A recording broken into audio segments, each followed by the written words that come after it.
இந்த கால வேளையில் இந்த இடத்துல வந்திருக்கிற உங்கள் ஒவ்வொருவரையும், லைவில் இணைக்கப்பட்டிருக்கிற ஒவ்வொருவரையும் வானத்தையும் பூமியும் படைத்த ஆண்டவராக இயேசுவின் நாமத்தில் அன்போடு நான் வாழ்த்துகிறேன், வரவேற்கிறேன்.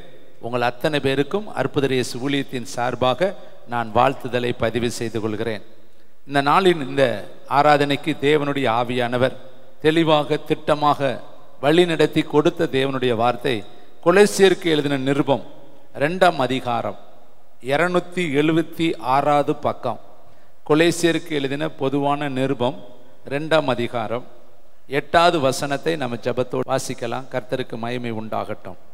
லௌகீக ஞானத்தினாலும் மாயமான தந்திரத்தினாலும் ஒருவனும் உங்களை கொள்ளை கொண்டு போகாதபடிக்கு எச்சரிக்கையாயிருங்கள். அது மனுஷர்களின் பாரம்பரிய நியாயத்தையும் உலக வழிபாடுகளையும் பற்றினதே அல்லாமல் கிறிஸ்துவை பற்றினது அல்ல. கர்த்தருடைய பரிசுத்த நாமத்திற்கு மகிமை உண்டாகட்டும். ஒருவேளை இதை படிக்கும் பொழுது புரிந்து கொள்வதற்கு உங்களுக்கு கொஞ்சம் கடினமாக இருக்கலாம். நிருபங்கள் பெரும்பாலும் உடனே புரியாது. அது தேவனுடைய வெளிச்சத்தில் உட்கார்ந்து மீண்டும் மீண்டும் மீண்டும் படித்து மீண்டும் மீண்டும் தியானித்தா அதில் இருக்கிற ஆழம் அகலம் நீளம் உயரத்தை ஆவியானவர் நமக்கு அழகாய் காண்பிப்பார். இது நல்லா கவனிங்கன்னா, லௌகீக ஞானம் உலக ஞானத்தினாலும் மாயமான தந்திரத்தினாலும் ஒருவனும் உங்களை கொள்ளை கொண்டு போகாதபடிக்கு எச்சரிக்கையாயிருங்கள். இன்னைக்கு செய்தியே எச்சரிக்கையாயிருங்கள் என்றுதான் செய்தி. எதுக்கெல்லாம் எச்சரிக்கையாக இருக்கணும்? லௌகீக ஞானம், உலகத்தில் ஒரு மனுஷனுக்குள்ள இருக்கிற ஞானம்லாம் உலக ஞானம், அதை லௌகீக ஞானம் என்று சொல்லுவார்கள். அதைத்தான் பவுல் சொல்றார். லௌகீக ஞானத்தினால் அல்லது உலக ஞானத்தினால் அல்லது படிப்பின் ஞானத்தினால் அல்லது அனுபவத்தின் ஞானத்தினால் அல்லது மனுஷ ஞானத்தினால் ஒருவனும் உங்களை ஏமாற்றி விடாதபடி, ஒருவனும் உங்களை வஞ்சித்து விடாதபடி, ஒருவனும் உங்களை இழுத்து கொள்ளாதபடி, ஒருவனும் உங்களை தடுமாற பண்ணிவிடாதபடி நீங்கள் எச்சரிக்கையாயிருங்கள் என்று கர்த்தருடைய வார்த்தை எழுதப்பட்டிருக்கிறது. அடுத்து மாயமான தந்திரத்தினாலே, மாயமான தந்திரம் அப்படியே பார்த்தீங்கன்னா அப்படியே வஞ்சிக்கிற மாதிரியே தந்திரமா பேசுவார். அவங்களுடைய பேச்சு தந்திரமான பேச்சு. பிசாசுக்கு ஒரு பேரு, அவன் வஞ்சிக்கிறவன், அவன் தந்திரகாரன். ரொம்ப தந்திரமா யாரை விழுங்கலாமோன்னு அவன் வகை தேடக்கூடிய ஒரு தந்திரகாரன். அவனுக்கு ஒரு பெயர் இருக்கு, திருடன். திருடவும் கொல்லவும் அழிக்கவும் வருகிறான். பிசாசு எங்க வர்றானோ அவன் வருவதனுடைய நோக்கம் திருட வருவான். உன் ஆத்மாவை திருட வருவான், உன் வாழ்க்கையை திருட வருவான், உன் குடும்பத்தை அழிக்க வருவான், கொல்ல வருவான். அவன் வேறொன்றுக்கும் வாரான். ஆனால் நானும் ஏசப்பா சொல்றார், நானும் ஜீவன் உண்டாயிருக்கவும் அந்த ஜீவன் பரிபூர்ணப்படவுமே வந்தேன் என்று கர்த்தராகிய இயேசு கிறிஸ்து சொல்றார். அப்ப இயேசு எங்கெல்லாம் வர்றாரோ அங்கெல்லாம் ஜீவன் வரும், அங்கெல்லாம் பரிபூரணம் வரும், அங்கெல்லாம் கிருபை வரும், அங்கெல்லாம் வெளிச்சம் வரும், அங்கெல்லாம் அற்புதம் வரும், அங்கெல்லாம் மகிமை வரும், அங்கெல்லாம் விடுதலை வரும். ஆனா பிசாசு வர்ற இடத்துல வேதனை வரும், கண்ணீர் வரும், கவலை வரும், துக்கம் வரும், பிரிவினை வரும், மார்க்க பேதம் வரும், சண்டை வரும், குழப்பம் வரும், நிம்மதியற்ற நிலைமை தான் வரும். அப்ப அருமையானவர்களே, இங்க பவுலடிகள் கொலேசு சபைக்கு எழுதும் பொழுது, அங்க பட்டணத்தாருக்கு எழுதும் பொழுது, அங்குள்ள பரிசுத்தவான்களுக்கு எழுதும் பொழுது, ஒருவனும் உங்களை கொள்ளை கொண்டு போகாதபடி, அப்படின்னா உங்களை வஞ்சித்து இழுத்து விடாதபடி, உங்களை தடுமாற பண்ணி விடாதபடி, உங்களை திசை மாற்றி விடாதபடி, வேறே போக்குல உங்களை கொண்டு போகாதபடி நீங்கள் எச்சரிக்கையா இருக்கணும். ஏனென்றால் இது கடைசி காலம் தம்பி தங்கச்சி. நம்ம எச்சரிக்கையா இல்லைன்னா நம்ம ஆத்மாவை நம்ம இழந்து போயிடுவோம் தம்பி தங்கச்சி. அதனாலதான் கர்த்தர் இன்னைக்கு நமக்கு இந்த எச்சரிப்பான வார்த்தையை நம்மளோடு கூட பேசுகிறார். வேதத்துல நிறைய விதமான எச்சரிப்பை குறித்து வேதத்தில் எழுதப்பட்டு இருக்கிறது. அதே 1 கொரிந்தியர் புஸ்தகம் 3ஆம் அதிகாரம் 19ஆம் வசனத்துல பாருங்க, தேவனுக்கு இந்த உலகத்துல இருக்கிற ஞானம் எப்படி இருக்கிறதா? உலக ஞானமா சில பேர் பேசுவாங்க. அவங்க பேசுறத பார்த்தோம்னா ரொம்ப நல்லா இருக்கும். நம்மளே சொல்லுவோம், அவங்கள ரொம்ப ஞானமா பேசுறாங்க, அவங்க பேசுறத கேட்டுக்கிட்டே இருக்கலாம் போல இருக்கு, அவங்க ரொம்ப ஞானமா சொல்றாங்க, ரொம்ப அறிவுக்காரங்க, ரொம்ப படிச்சிருக்கிறாங்க. இதெல்லாம் நம்ம சொல்லி பழகி இருக்கிறோம், கேட்டிருக்கிறோம். அதை குறித்து வேதம் என்ன சொல்லுகிறது பாருங்கள்.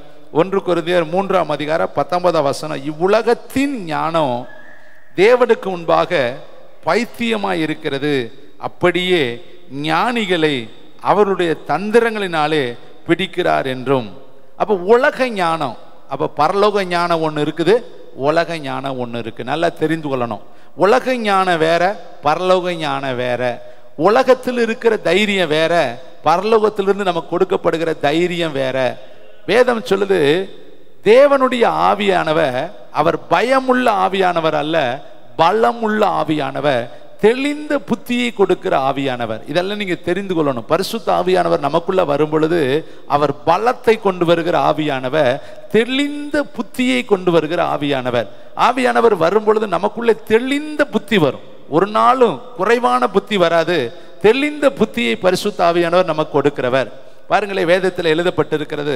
1 கொரிந்தியர் புஸ்தகம் 2ஆம் அதிகாரம் 5ஆம் வசனத்தை நீங்க பவுலடிகள் சொல்லக்கூடிய ஒரு வார்த்தையை பாருங்க. என் பேச்சும் என் பிரசங்கமும் மனுஷ ஞானத்துக்குரிய நய வசனம் உள்ளதாயிராமல் ஆவியினாலும் பலத்தினாலும் உறுதிப்படுத்தப்பட்டதா இருந்தது. அப்ப பவுல் பிரசங்கம் பண்ணும் பொழுது அந்த பிரசங்கம் உலக ஞானத்துக்குரியது அல்ல, உலக பிரசங்கமும் அல்ல. அவர் சொல்றாரு பாருங்க, என் பேச்சும் என் பிரசங்கமும் மனுஷ ஞானத்துக்குரிய நய வசனம் உள்ளதாயிராமல். அப்ப நய வசனம் உள்ளதாக பேசலாம், நயம் வசனம் உள்ளதாக பிரசங்கிக்கலாம். இந்த உலகத்தில் நிறைய பேர் பேச்சை கவனிச்சிங்கன்னா அப்படியே வஞ்சித்து இழுக்கிற மாதிரியே பேசுவாங்க. நம்முடைய மனசு அப்படியே கொள்ளையாடுவாங்க, அழகழகான வார்த்தைகளை சொல்லுவாங்க. அந்த வார்த்தைகள் நம்முடைய இருதயத்தை அப்படியே வந்து தொடர மாதிரி இருக்கும். ஆனால் அவங்க நம்மளை வேறே இடத்துக்கு கொண்டு போய் விடுவாங்க. அதனால தான் பவுல் சொல்றாரு, என் பேச்சும் என் பிரசங்கமும் மனுஷ ஞானத்துக்குரியது அல்ல. அப்போ மனுஷ ஞானமாக பேசலாம். இப்போ ஏரோது பிரசங்கம் பண்ணும் பொழுது அங்கே இருக்கிற மக்கள் சொன்னாங்களாம், இது மனுஷ சத்தம் அல்ல, தேவ சத்தம்னு சொன்னாங்களாம். அந்த அளவுக்கு அவன் பிரசங்கம் இருந்திருக்கு. அப்போ எந்த அளவுக்கு அவன் பிரசங்கம் பண்ணியிருப்பான்னு பாருங்க. அங்கே எல்லாருமே சொல்றாங்க, இது தேவ சத்தம், தேவ சத்தம், தேவ சத்தம்னாங்க. அந்த அளவுக்கு அவனுடைய அந்த பேச்சினுடைய அந்த காரியம் இருந்திருக்கு. ஆனால் அங்கே என்ன நடக்குது? மக்கள் எல்லாரும் தேவசத்தம்னு சொன்னாங்க. ஆனால் ஏரோது தேவனுக்கு மகிமை செலுத்தாதபடினா கர்த்தர் ஏரோதை அடித்தார், அவன் புழுத்து செத்தான். அப்போ ஒருத்தர் கூட உங்களை வஞ்சித்தரக்கூடாது, பேச்சினால உன்னை வஞ்சித்தரக்கூடாது. பாருங்க, ஆதாம பிசாசு எவ்வளோ அழகா வஞ்சிட்டான் பாருங்க. தேவன் சொன்னது உண்டோ, இந்த பழத்தை சாப்பிட்டீங்கன்னா நீங்க சாவது இல்லை, இதை சாப்பிட்டேன்னா உன் கண்ணு திறக்கப்படும், நீங்க தேவர்களை போல மாறுவீர்கள். பார்த்தீங்களா? அப்படியே வஞ்சகமா பேசி அவளுடைய இருதயத்தில் இருக்கக்கூடிய அந்த உண்மையை அவள் கொண்டு வர வச்சு ஏமாத்தி கடைசியில் பழத்தை சாப்பிட வச்சுட்டான். அதான் பேச்சு, நயவசகமான பேச்சு, நயவஞ்சகமான பேச்சு. இதைத்தான் யாரு சிம்சோன் மடியில் ஒருத்தி படுக்க வச்சா இல்லையா? சிம்சோனை மடியில் படுக்க வச்சு அவனை அலட்டுனாலாம். அப்படியே பேச்சு கொடுத்து, உன் இருதயத்தில் இருக்கிறத சொல்லு, உன் பலன் எதில் இருக்கிறதுன்னு சொல்லு, உனக்கு இந்த மகா பலன் எதனால வந்திருக்குன்னு சொல்லுன்னு சொல்லி அவனை பேச்சு கொடுத்து அந்த பேச்சினாலே அவனை இழுத்து அவனை நயவசகப்படுத்தி உள்ளத்துக்குள்ள இருக்கிறத வாங்கிட்டான். அப்ப அருமையான தம்பி தங்கச்சி, இங்க பவுல் எழுதுறாரு, என் பேச்சும் என் பிரசங்கமும் மனுஷ ஞானத்துக்குரிய நய வசனம் உள்ளதா இராமல். அந்த பவுலுடைய பேச்சு பிரசங்கம் எப்படி இருக்குதா? ஆவியினாலும் பலத்தினாலும் உறுதிப்பட்டதாய் இருந்தது. அப்ப பவுல் பிரசங்கம் பண்ணினார்னா அது ஆவியானவரே பேசுறாரு. ஆவியானவருடைய சத்தம் தான் பவுலுடைய வாயிலிருந்து புறப்பட்டுச்சு. அப்ப இதை கேட்கிற தம்பி தங்கச்சி, இன்னைக்கு ஒருவனும் உங்களை கொள்ளையாடிடக்கூடாது. பாருங்க, கொள்ளை பொருளை ஒரு வீட்டுக்குள்ள இருக்குன்னா அங்க பலவான்கள் இருந்தாங்கன்னா அந்த வீட்டை யாருமே கொள்ளையாட முடியாது. ஏனென்றால் அந்த வீட்டில் இருக்கிற பொருளை சுற்றி பலவான்கள் இருந்தா, பாதுகாத்தா, அங்க அந்த பொருளை சுற்றிலும் கண்காணிப்புக்காரர்கள் இருந்தாங்கன்னா அந்த பொருளை யாருமே தொட முடியாது. ஏன்னா தன்னிலும் பலம் உள்ளவன் ஒருவன் வந்தாலே ஒழிய ஒரு நாள் அந்த பொருளை கொள்ளையாட முடியாது. அதுபோல நமக்குள்ள இருக்கிற அந்த கிருபைகளை ஒரு நாள் பிசாசு கொள்ளையாடிடாதபடி நம்ம எச்சரிக்கையை நம்ம பாதுகாத்து கொள்ளணும். பாருங்க, இன்னொரு பகுதியில் கர்த்தர் சொல்லக்கூடிய காரியங்களை நான் உங்கள் மத்தியில் வைக்கிறேன். அதே 1 கொரிந்தியர் 2ஆம் அதிகாரம் 7ஆம் வசனம் பாருங்க. உலக தோற்றத்திற்கு முன்னே தேவன் தம்முடைய மகிமைக்காக ஏற்படுத்ததும் மறைக்கப்பட்டதுமாயிருக்கிற ரகசியமான தேவ ஞானத்தையே பேசுகிறோம். அப்ப பவுலுடைய பிரசங்கத்துல மறைக்கப்பட்டிருக்கிற உலக தோற்றத்துக்கு முன்பாக இருக்கிற தேவனுடைய ஞானத்தை தான் அவர் ஒவ்வொரு நிருபத்திலையும் அவர் எழுதியிருக்கிறார். அப்போ ஒவ்வொரு அதிகாரத்தையும் நீங்க படிக்கும் பொழுது அது பரலோகத்திலிருந்து இறங்கி வந்திருக்கிற தேவ ஞானத்தினால எழுதப்பட்ட தேவனுடைய ஆவியானவருடைய வார்த்தை. அப்ப நீங்க அதை புரிந்து கொள்வதற்கு உங்களுக்கு முதலாவது தேவ ஞானம் இருந்தா தான் அதை புரிந்து கொள்ள முடியும். மனுஷ ஞானத்தால புரிந்து கொள்ள முடியாது. தேவனுக்குரிய ஆவிக்குரியவன் எல்லாவற்றையும் ஆராய்ந்து நிதானிக்கிறான். நம்ம ஆராயணும். இந்த வசனம் எதுக்காக எழுதி இருக்கிறாரு, அந்த வசனத்தை மீண்டும் நீங்க பாருங்க. இப்போ உங்களுக்கு இன்னும் கொஞ்சம் நல்ல வெளிப்பாடா புரியும். கொலைசேர் புஸ்தகத்துக்கு மீண்டும் வருவோம். கொலைசேருக்கு எழுதின நிருபம் 2ஆம் அதிகாரம் 8ஆம் வசனத்தை நீங்க மீண்டும் ஒரு விஷயம் கவனமாய் படித்து பார்த்தா அங்க அழகாய் தேவனுடைய வார்த்தை எவ்வளவு அழகாய் எழுதியிருக்கிறார். மீண்டும் நான் உணர்த்துறேன். லௌகீக ஞானத்தினாலும் யாராவது உங்களிடத்துல உலக ஞானத்தோடு பேசி உங்களை திசை மாற்ற நினைத்தால், உங்களை வழி மாற நினைத்தால், பாருங்களேன், ஒரு தீர்க்கதரிசிக்கிட்ட கர்த்தர் சொல்றாரு, நீ போன வழியா திரும்பி வரக்கூடாது, அந்த இடத்துல தண்ணி குடிக்க கூடாது, அப்பம் புசிக்க கூடாது, நீ கர்த்தருடைய வார்த்தையை சொல்லிட்டு உடியாந்துருங்கிறார். அழகா சொல்றார். அவன் கரெக்டா போன, கரெக்டா தீர்க்க தரிசனம் சொன்ன, அவன் சொன்ன மாதிரி அந்த பலிபீடம் வெடித்தது, அங்கு தேவனுடைய கரம் இறங்கினது, அவன் சொன்ன மாதிரியே கரெக்டா வந்துட்டான். ஆனா வருகிற வழியில அவன் என்ன செய்ய ஆரம்பிச்சான்? ஒரு கருவாளி மரத்தண்டையில உட்கார ஆரம்பித்தான். இதுதான் அவன் செய்த பாவம். தேவனுடைய பிள்ளைகளே, கர்த்தருடைய ஊழியத்தை முடிச்சுட்டு பொட்டன நம்ம பறந்து போயிடணும். அந்த வேலையில் நம்ம வருகிற பாதையில ஓய்வு எடுப்பது, காத்திருப்பது, பசியா இருக்கிறோம் என்று உணர்வது, பட்டினியா இருக்கிறோம் என்று புலம்புவது, இந்த வேலையில் நம்ம செய்யக்கூடாது. இப்ப இவன் என்ன பண்றாங்க? உட்கார்ந்து ஓய்வு எடுத்து கொண்டு இருக்கிறான். எப்படி ஓய்வு எடுத்து கொண்டு இருக்கிறான்? ஆண்டவர் என்னை சாப்பிடக்கூடாதுன்ட்டாரு, தண்ணி குடிக்க கூடாதுன்னு சொல்லிட்டாரு, எனக்கு பசிக்குது, எனக்கு தண்ணி தாவ எடுக்குது, இப்படி பலவிதமாய் அவன் முறுமுறுத்து கொண்டு அங்க உட்கார்ந்து இருக்கிற வேலையில பொய் தீர்க்கதரிசி ஒருத்தன் அவனை திசை மாறி ஞானமா பேசுறான். வஞ்சகமான வார்த்தைகளை பேசி என்ன சொல்றேன்? கர்த்தர் என்னிடத்துல பேசினாரு, நானும் ஒரு தீர்க்கதரிசி தான், உன்னை வீட்டுக்கு கூட்டிட்டு போக சொன்னாரு, உனக்கு சாப்பாடு கொடுக்க சொன்னாரு என்று சொல்லி அவனை வஞ்சகமாய் ஏமாற்றி தந்திரமாய் அவனை கொள்ளையாடி கொண்டு போய் தன் வீட்டுக்கு கூட்டிட்டு போயிட்டான். அடுத்த நிமிஷம் வேதம் சொல்லுது, அவன் தேவனுடைய வார்த்தையை மீறினபடியினால் வழியில சிங்கம் அவனை கொன்று போட்டது. பாருங்க, இங்க வேதம் சொல்லுது பாருங்க, ஒருவனும் நய வஞ்சகத்தினாலே, லௌகீக ஞானத்தினாலும், மாயமான தந்திரத்தினாலும் ஒருவனும் உங்களை கொள்ளை கொண்டு போகாதபடிக்கு. அப்ப நம்மளை கொள்ளை கொண்டு போறதுக்கு பிசாசு ரெடியா இருக்கிறேன். நம்ம ஒரு கொள்ளை பொருள். உங்களுக்குள்ள ரட்சிப்பு இருக்கு, உங்களுக்குள்ள அபிஷேகம் இருக்கு, உங்களுக்குள்ள கிருபை இருக்கு, உங்களுக்குள்ள வல்லமை இருக்கு, உங்களுக்குள்ள வெளிப்பாடு இருக்கு, உங்களுக்குள்ள பரலோகம் இருக்குது. நீங்க விலையேற பெற்ற ஒரு பொருள். உங்களை எப்படியாவது இழுத்து பாதாளத்துக்குள்ள கொண்டு போறதுக்கு அவன் உங்களை கொள்ளையாட வகை தேடிக்கிட்டே இருக்கிறான். எப்படியாவது உன் கண்ணு வழியா உள்ள போயிட முடியாதா? உன் கை வெளியா உள்ள போயிட முடியாதா? உன் உதடுகள் வெளியா உள்ள போயிட முடியாதா? எப்படியாவது உனக்குள்ள ஏதாவது ஒரு செயலை உருவாக்கி உன் ஆத்துமாவை கொள்ளையாட முடியாதான்னு சொல்லி அவன் உன்னை சுத்தி எப்படிலாம் வர்றானா? லௌகீக ஞானத்தோடு வருகிறான். அடுத்து தந்திரத்தோடு அவன் வந்து கொண்டு இருக்கிறான். அப்ப நீங்க என்ன பண்ணணும்? லௌகீக ஞானத்தை கண்டுபிடிக்கிறதுக்கு உங்களுக்கு பரலோக ஞானம் தேவை.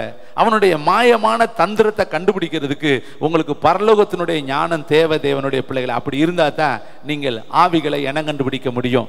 நீங்க தயவு செய்து கர்த்தரிடத்துல கேட்கணும், ஆவிகளை இனம் கண்டுபிடிக்க எனக்கு கிருபை பாராட்டுங்க. பேதுரு பாருங்க, சீமோனுக்கு இருக்கக்கூடிய ஆவியை அவர் எவ்வளவு அழகா இனம் கண்டுபிடிக்கிறார். வசனத்தை வாசித்து பார்க்கலாமா? சீமோன் ஞானஸ்தானமும் எடுத்துட்டான், விசுவாசித்துட்டான். எல்லாரும் பார்க்குறப்ப ஞானஸ்தானம் எடுக்கிறப்ப நம்ம என்ன நினைப்போம்? ஒரு மனுஷனை ஞானஸ்தானம் எடுத்துட்டாலே அவருக்கு நம்ம என்ன பண்ணிடுவோம்? தேவனுடைய பிள்ளைன்னு நம்ம உறுதி பண்ணிடுவோம். பாருங்களே, அப்போஸ்தலர் புஸ்தகம் 8ஆம் அதிகாரம், தேங்க்யூ லார்ட் ஜீசஸ், 9ஆம் வசனத்திலிருந்து வாசிக்கலாம்.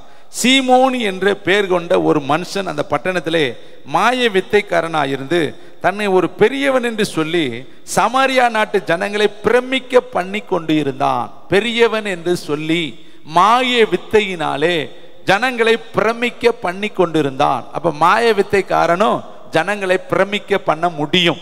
நல்லா தெரிந்து கொள்ளணும். மாய வித்தை பண்றது, கண்கட்டி வேலை பார்க்கிறது. அவங்க பார்த்தீங்கன்னா இல்லாததெல்லாம் இருக்கிறது போல சொல்லுவார்கள். அநேக காரியங்களை நம்ம கண்ணு முன்னாடி காண்பிப்பார்கள். கடைசி காலத்துல பொய்யான தீர்க்கதரிசிகள் வருவார்கள், பொய்யான அற்புதங்கள் நடக்கும். ஆனால் நீங்களும் வஞ்சிக்கப்பட்டு போகாதீங்கன்னு கர்த்தர் எழுதி வைத்திருக்கிறார். இவன் பாருங்களே, மாயையான காரியங்களை ஜனங்களை முன்னாடி செய்து நம்ப பண்ணினானாம். ஆனா அடுத்த நிமிஷம் அவன் என்ன பண்றான் பாருங்களேன், தேவனுடைய பெரிதான சக்தி இவன் தான் என்று எண்ணி சிறியோர், 10வது வசனம், பெரியோர் யாவரும் அவனுக்கு செவி கொடுத்து வந்தார்கள். இவனையும் ஒரு கூட்டம் பின்பற்றுது. இவன் தான் பெரிய சக்தி வாய்ந்தவன் என்று சொல்லி சின்னவர்கள் முதல் கொண்டு பெரியவர்கள் வரையும் இவன் பின்னாடி போய் கொண்டிருக்கிறார்கள். அடுத்த வசனம் பாருங்க. அவன் அநேக காலமாய் தன்னுடைய மாய வித்தினாலே அவர்களை பிரமிக்க பண்ணினதனால் அவனை மதித்து வந்தார்கள். இன்னைக்கு நிறைய மாய வித்தைக்காரர்கள் உலகத்தில் இருக்கிறாங்க. நீங்க பார்த்திருப்பீங்க, நிறைய மந்திரவாதிகள் இருக்காங்க, சூனியக்காரர்கள் இருக்காங்க. நிறைய ஜனங்கள் அவரிடத்துல போய் தங்கள் வாழ்க்கையை இழந்து போகிறார்கள். அநேகருடைய கற்புகள் இழக்கப்பட்டு போகிறது, அநேக குடும்பங்கள் சீரழிக்கப்பட்டு போகிறது. காரணம், அவர்கள் மாய வித்தையினாலே தந்திரமாய் அந்த வீடுகளை தன் பட்சமாய் இழுத்து கொள்கிறார்கள். அன்னைக்கும் அப்படி இருந்திருக்கிறார்கள். சரி, ரைட்டு. தேவனுடைய ராஜ்யத்திற்கும் இயேசு கிறிஸ்துவினுடைய நாமத்துக்கும் ஏற்றவைகளை குறித்து பிலிப்பு பிரசங்கம் பண்ணினதை அவர்கள் விசுவாசித்த பொழுது புருஷரும் ஸ்திரீகளும் ஞானஸ்தானம் பெற்றார்கள். அப்பொழுது சீமோனும் விசுவாசித்து ஞானஸ்தானம் பெற்று பிலிப்புவை பற்றி கொண்டு அவனால் நடந்த அடையாளங்களையும் பெரிய அற்புதங்களையும் கண்டு பிரமித்தான். இவனே ஏற்கனவே அநேக காரியங்களை ஊருக்குள்ள செஞ்சு பெரிய மனுஷனாக தோற்றம் அளிக்கிறான். ஆனா இவனுக்கு இப்ப இன்னும் ஒரு பெரிய அதிர்ச்சி என்னன்னா, பிலிப்புவை கொண்டு பெரிய பெரிய அற்புதங்கள் நடக்குதே, நமக்கு அந்த வல்லமை வேணும், இன்னும் நம்ம பெரிய காரியம் செய்யணும்னு சொல்லி இந்த மாய வித்தைக்காரன் உள்ள இருக்கிறது மாய வித்தை ஆவி. நல்லா கவனிக்கணும். அவனுக்குள்ள இருக்கிறது வஞ்சிக்கிற ஆவி, அவனுக்குள்ள இருக்கிறது ஏமாற்றுகிற ஆவி, அவனுக்குள்ள இருக்கிறது பாதாளத்தின் ஆவி, அவனுக்குள்ள இருக்கிறது நரகத்தின் ஆவி, அவனுக்குள்ள இருக்கிறது மாய்மாலத்தின் ஆவி, அவனுக்குள்ள இருக்கிறது அந்தி கிறிஸ்துவின் ஆவி. ஆனா இப்ப அவன் என்ன செய்யறான் பாருங்களே, ஞானஸ்தானம் எடுக்கிறான், விசுவாசிக்கிறான். அப்ப விசுவாசித்தால் தேவனுடைய பிள்ளையா? ஞானஸ்தானம் எடுத்துட்டா தேவனுடைய பிள்ளையா? நம்ம நினைக்கிறோம் ஞானஸ்தானம் எடுத்துட்டா பூரணமா சுகமாயிட்டாங்க, ரைட், ஆண்டவருடைய பிள்ளை. விசுவாசிக்கிறோம்னு சொன்னா நம்ம உடனே நம்பிடுறோம். இதெல்லாம் லௌகீக ஞானம், மாயமான தந்திரம். இன்னைக்கு பாத்தீங்கன்னா நிறைய பேர் தந்திரவாதிகளா இருப்பார்கள். நீங்க பாத்தீங்கன்னா தாவீது வீட்டுல ஒருத்தர் இருக்கிறான் தந்திரவாதி. தாவீதுடைய மகனுக்கு நயவஞ்சகமாய் சகோதரி இடத்துல சேரும்படி சொல்லி கொடுக்கிறான். அந்த வார்த்தையை நம்பி அம்னோன் தவறான காரியத்தை செய்தான் என்று சொல்லி வேதத்தில் எழுத, அவன் தந்திரவாதி. வேதம் சொல்லுது அவன் தந்திரவாதி என்றே வேதத்தில் எழுதப்பட்டு இருக்கிறது. அப்ப தந்திரவாதிகள் உலகத்துல இருக்கிறார்கள், மாயமான தந்திரவாதிகள். இங்க பாருங்களே, இவன் ஞானஸ்தானம் எடுத்துட்டான். அப்ப அவன் தந்திரம் என்னன்னா, நம்ம அந்த கூட்டத்துல சேர்ந்து நமக்கு அந்த வல்லமை வேணும், அதுக்கு தந்திரமா என்ன செய்யணும்? விசுவாசிக்கிற மாதிரி நடிக்கணும். இன்னைக்கு நிறைய நடிகர்கள் விசுவாச கூட்டத்தில் இருக்கிறாங்க, கை தட்டுவாங்க, பாட்டு பாடுவாங்க, ஆராதிப்பாங்க. ஆனா அவங்க இருதயமும் என்ன இருக்கும்? கொள்ளையினாலும் பாவத்தினாலும் இச்சையினாலும் காய்மகாரத்தினாலும் வன்மத்தினாலும் விரோதத்தினாலும் நிறைஞ்சிருக்கு. நம்ம அவங்க ஆராதிக்கிறத பார்க்குறோம், பாட்டு பாடுறத பார்க்குறோம், கை தட்டுறத பார்க்குறோம், வசனம் பேசுறத பார்க்குறோம். ஆனால் அவங்க இருதயம் நமக்கு தெரியாதபடி நம்முடைய மனக்கண்கள் மூடி இருக்கிறபடினால் அவங்களை ஆவிகள் நமக்கு தெரியல. இங்க பாருங்க, இவன் ஞானஸ்தானம் எடுத்துட்டான், விசுவாசித்துட்டான், பிலிப்புவையும் பிடிச்சுக்கிட்டான், பற்றி கொண்டான்.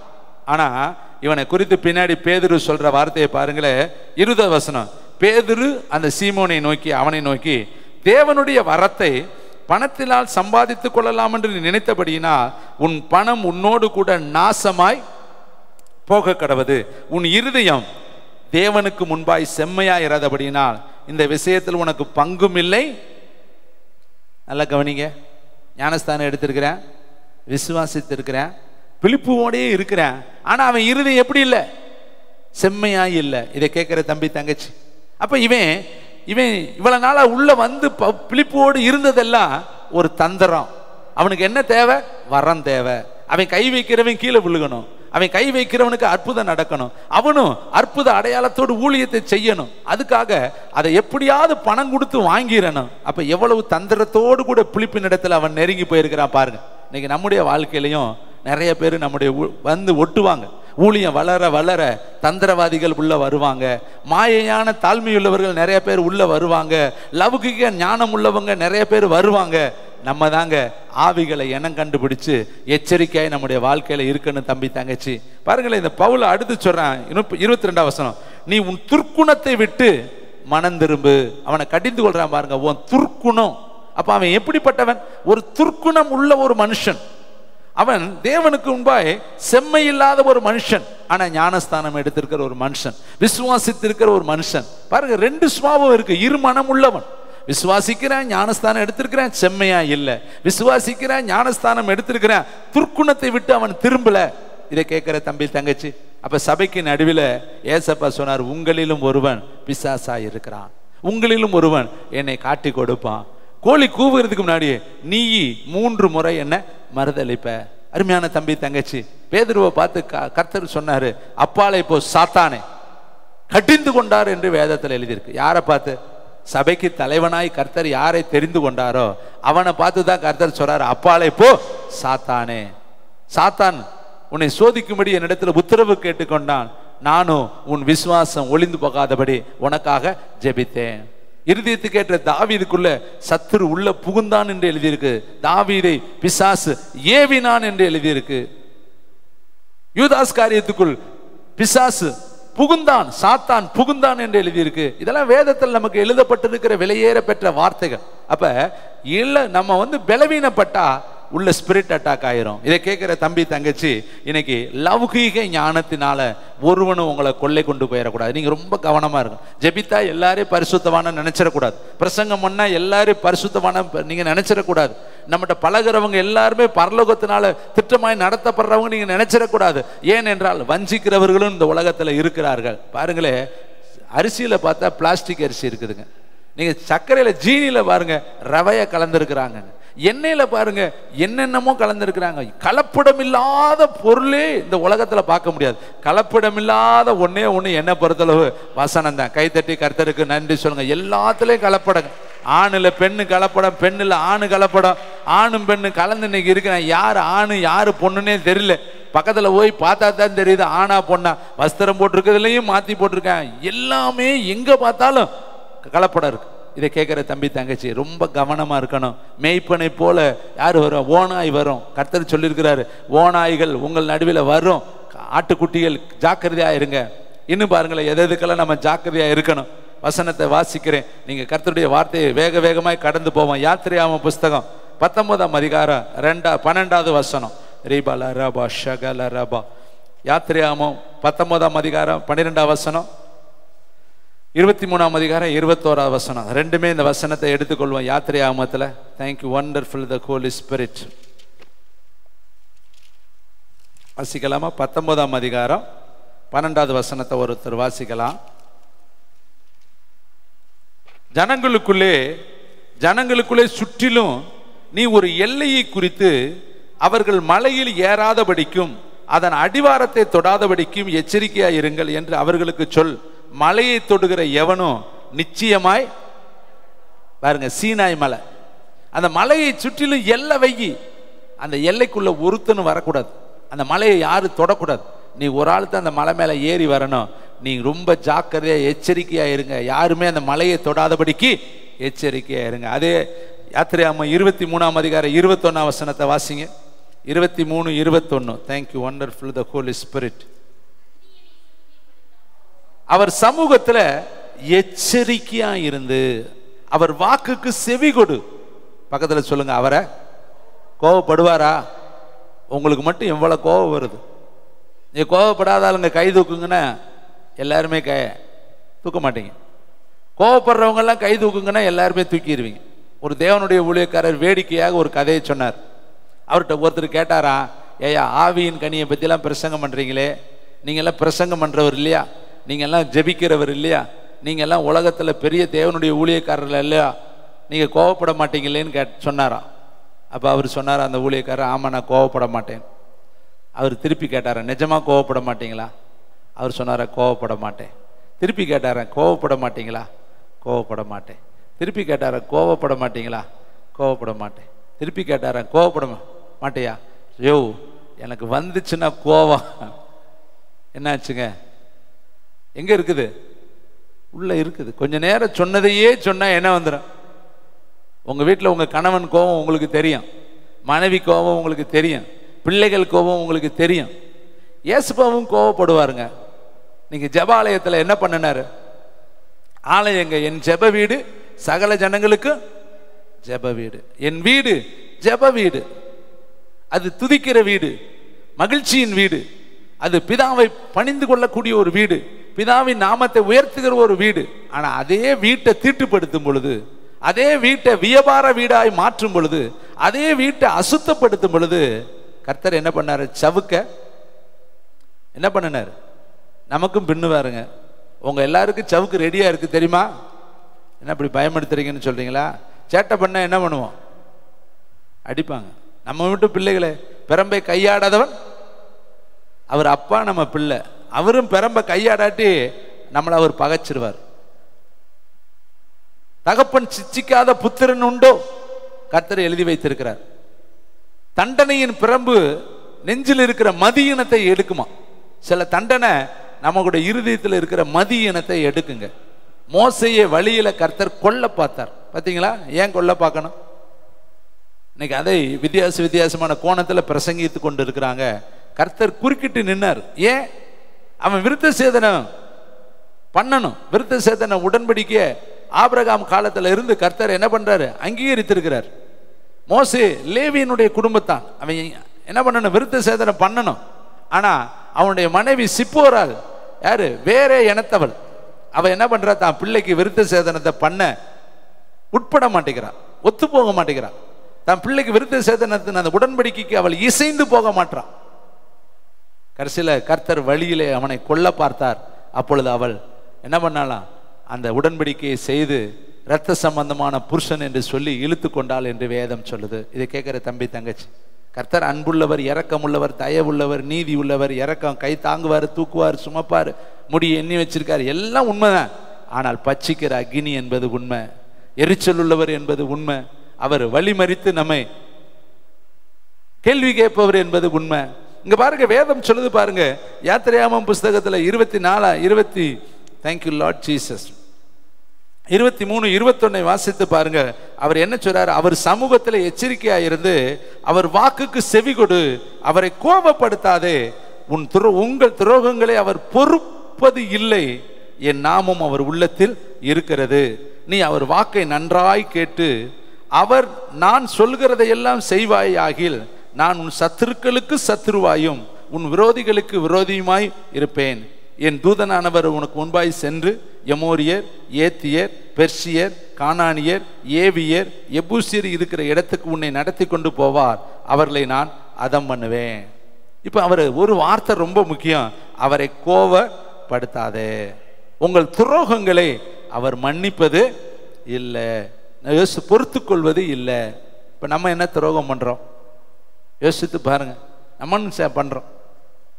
சவுலுக்கிட்ட அழகா சொன்னார். என்ன சொன்னார் தெரியுமா?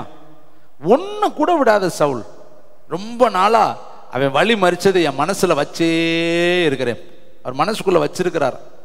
அன்னைக்கு அமலேக்கு வழி மறிச்சத என் இருதயத்துல வச்சிருக்கிறேன். நீ இன்னைக்கு ராஜா என்கிற ஸ்தானத்துல பணி அமர்த்தப்பட்டிருக்கிற. நீ என்ன பண்ணணும்? அவர்களை இரக்கம் காண்பிக்காமல் பெரியோர்கள், சிறியோர்கள், குழந்தைகள், புருஷர்கள், ஆண்கள், பெண்கள், ஆடு மாடு எல்லாத்தையும் சங்கரித்திரு, அழித்திரு, ஒன்றையும் விட்டுறாத. கர்த்தர் தானே சொன்னார். தேவனே இறங்காத ஒரு மனுஷன் மேல போய் நம்ம இறங்கினா எப்படி இருக்கும்? தேவனே இரக்கம் காட்டாத ஒரு மனுஷன் மேல நம்ம இரக்கம் காட்டினா எப்படி இருக்கும்? தேவனே ஆரோசிகமாய் தள்ளின ஒரு மனுஷன் மேல நம்ம இரக்கம் காட்டினா? கர்த்தர் சொல்றார், மோசே ஜெபம் பண்ணாலும் சரி, சாமுவேல் ஜெபம் பண்ணாலும் சரி, நான் என்ன செய்ய மாட்டேன்? இவர்கள் பச்சமாய் நான் திரும்ப மாட்டேன். சில இடத்துல கர்த்தரே சொல்லுகிறார். ஒரு தேவனுடைய ஊழியக்கார்ட்ட பிசாசு ஒரு நாள் சொன்னானா, இவனுக்கு ஜெபிக்காத, இவன் என்னை விட மோசமானவன், நான் கூட பரவாயில்லை, இவன் என்னை விட தரங்கட்டப, இவன் என்னை விட மோசமானவன், இவன் அவ்வளவு ஒஸ்ட்டு. ஒரு அருமையான கதையை கூட இதுக்கு வேடிக்கை கதையை ஒரு ஊழியக்காரர் சொன்னார். காலையில் ஒருத்தர் நல்ல கோட் சூட் டை கட்டி ஷூ போட்டு நல்ல டிப் டாப்பாக ஸ்கூல் வேலைக்கு போனார். அவங்க மனைவி தான் அவர்களை அனுப்பி வைத்தார். வேலைக்கு போனவர் சாயந்தரம் வரவே இல்லை. ஏற்கனவே சொல்லியிருக்கிறேன், பதிவு செய்திருக்கிறேன். வரவே இல்லை வீட்டுக்கு. காலதாமதம் ஆயிடுச்சு. மனைவி அங்கலாய்த்து போயிட்டாங்க. வேலைக்கு போனவர் வல்லையே, வேலைக்கு போனவர் வல்லையேன்ட்டு அவர் போகிறான் வழியா பின்தொடர்ந்து போகிறாங்க. கடைசியில் பார்த்தா அவர் போட்டு அனுப்பின ஒரு ட்ரெஸ்ஸு ஒரு சாக்கடைக்குள்ளே கிடக்குது. அதில் ஒரு உருவம் இருக்குது. கடைசியில் அந்த இடத்துல ஓடி பார்த்தா தான் புருஷன் எங்கே கிடக்கிறாரு? சாக்கடைகளில் படுத்து கிடக்கிறார். நல்ல மது அடிந்து குடிச்சிட்டு நிலையற்ற நிலையில் அந்த சாக்கடைக்குள்ளே படுத்து கிடக்கிறார். இந்த அம்மா போய் பார்த்து, காலையில் என்ன அழகாக ட்ரெஸ் பண்ணி உனக்கு டை கட்டி ஷூ போட்டு உனக்கு எவ்வளவு அருமையான நேர்த்தியான ட்ரெஸ்ஸு கொடுத்து உன்னை அனுப்புனேன், போய் இந்த சாக்கடையில் அப்படின்னு சொல்லி அங்கே பக்கத்தில் பன்றிகள் படுத்துருச்சான். அப்போ பன்றிகளோட போய் படுத்திருக்கிறியேன்னு அந்த அம்மா சொல்லிருச்சான். அந்த பன்றி எந்திரிச்சு சொன்னிச்சான், என் பேரை சொல்லாத, நான் என் இடத்துல தான் படுத்திருக்கிறேன், இந்த குடிகாரன் தான் என் இடத்துக்கு வந்துட்டேன், குடிகாரனோட போய் என்னைய ஒப்பிடாத, நான் என் இடத்துல கரெக்டாக தான் இருக்கிறேன், இவன் தான் இடம் மாதிரி வந்திருக்கிறேன், இவனை விட நான் நல்லவன், நான் குடிக்கல, என் இடத்துல கரெக்டாக இருக்கேன், ஆனால் அவன் தான் குடிச்சிட்டு வந்து என் பக்கத்தில் என்ன பண்ணியிருக்கேன், என் வாசனையை கெடுக்கிறான்னுச்சான். பார்த்தீங்களா எவ்வளோ மோசம் பாருங்க. பன்றி நான் நல்லவன், இவன் குடிகாரங்குது. பிசாசு சொல்லுது நான் நல்லவன், இவன் என்னோட ஒஸ்ட்டு பய, நான் கூட பொய் தான், பொய்க்கு பிதாதான், இவன் எனக்கெல்லாம் பிதாவா இருக்கிறேன், பேசுறது நடிக்கிறது எல்லாமே. அப்போ பார்த்தீங்களா எவ்வளோ மோசமான மனிதர்கள் இந்த உலகத்தில் இருக்கிறாங்கன்னு. இதை கேட்குற தம்பி தங்கச்சி, நம்மளுடைய துரோகத்தை கர்த்தர் மன்னிக்கவே மாட்டார். நம்ம துரோகமான காரியத்தை செஞ்சா அதை அவரால் பொறுக்கவே முடியாது. ஆதாமை படைச்சு அவனை உருவாக்கி அவனுக்கு அவ்வளவு அத்தாரிட்டியை கொடுத்து கடைசியில் ஏதனை விட்டு துரத்தி விடுறார், போடா வெளியே. எவ்வளோ வருத்தமான துரத்தி இருப்பார்.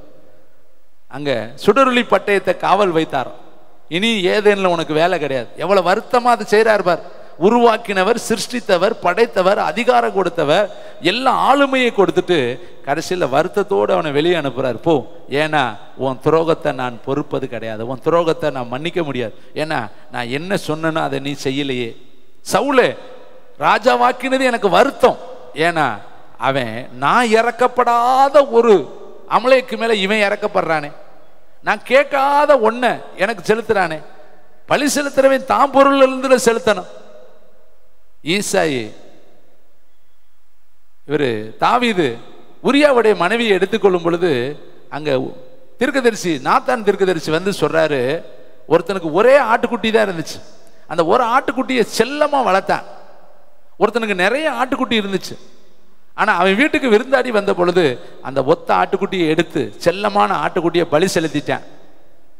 அப்ப தாவீது சொல்றாரு, இது பாவம், இது அநியாயம், இதை செய்தவன் நரகத்திற்கு மரணத்திற்கு பாத்திரவான்.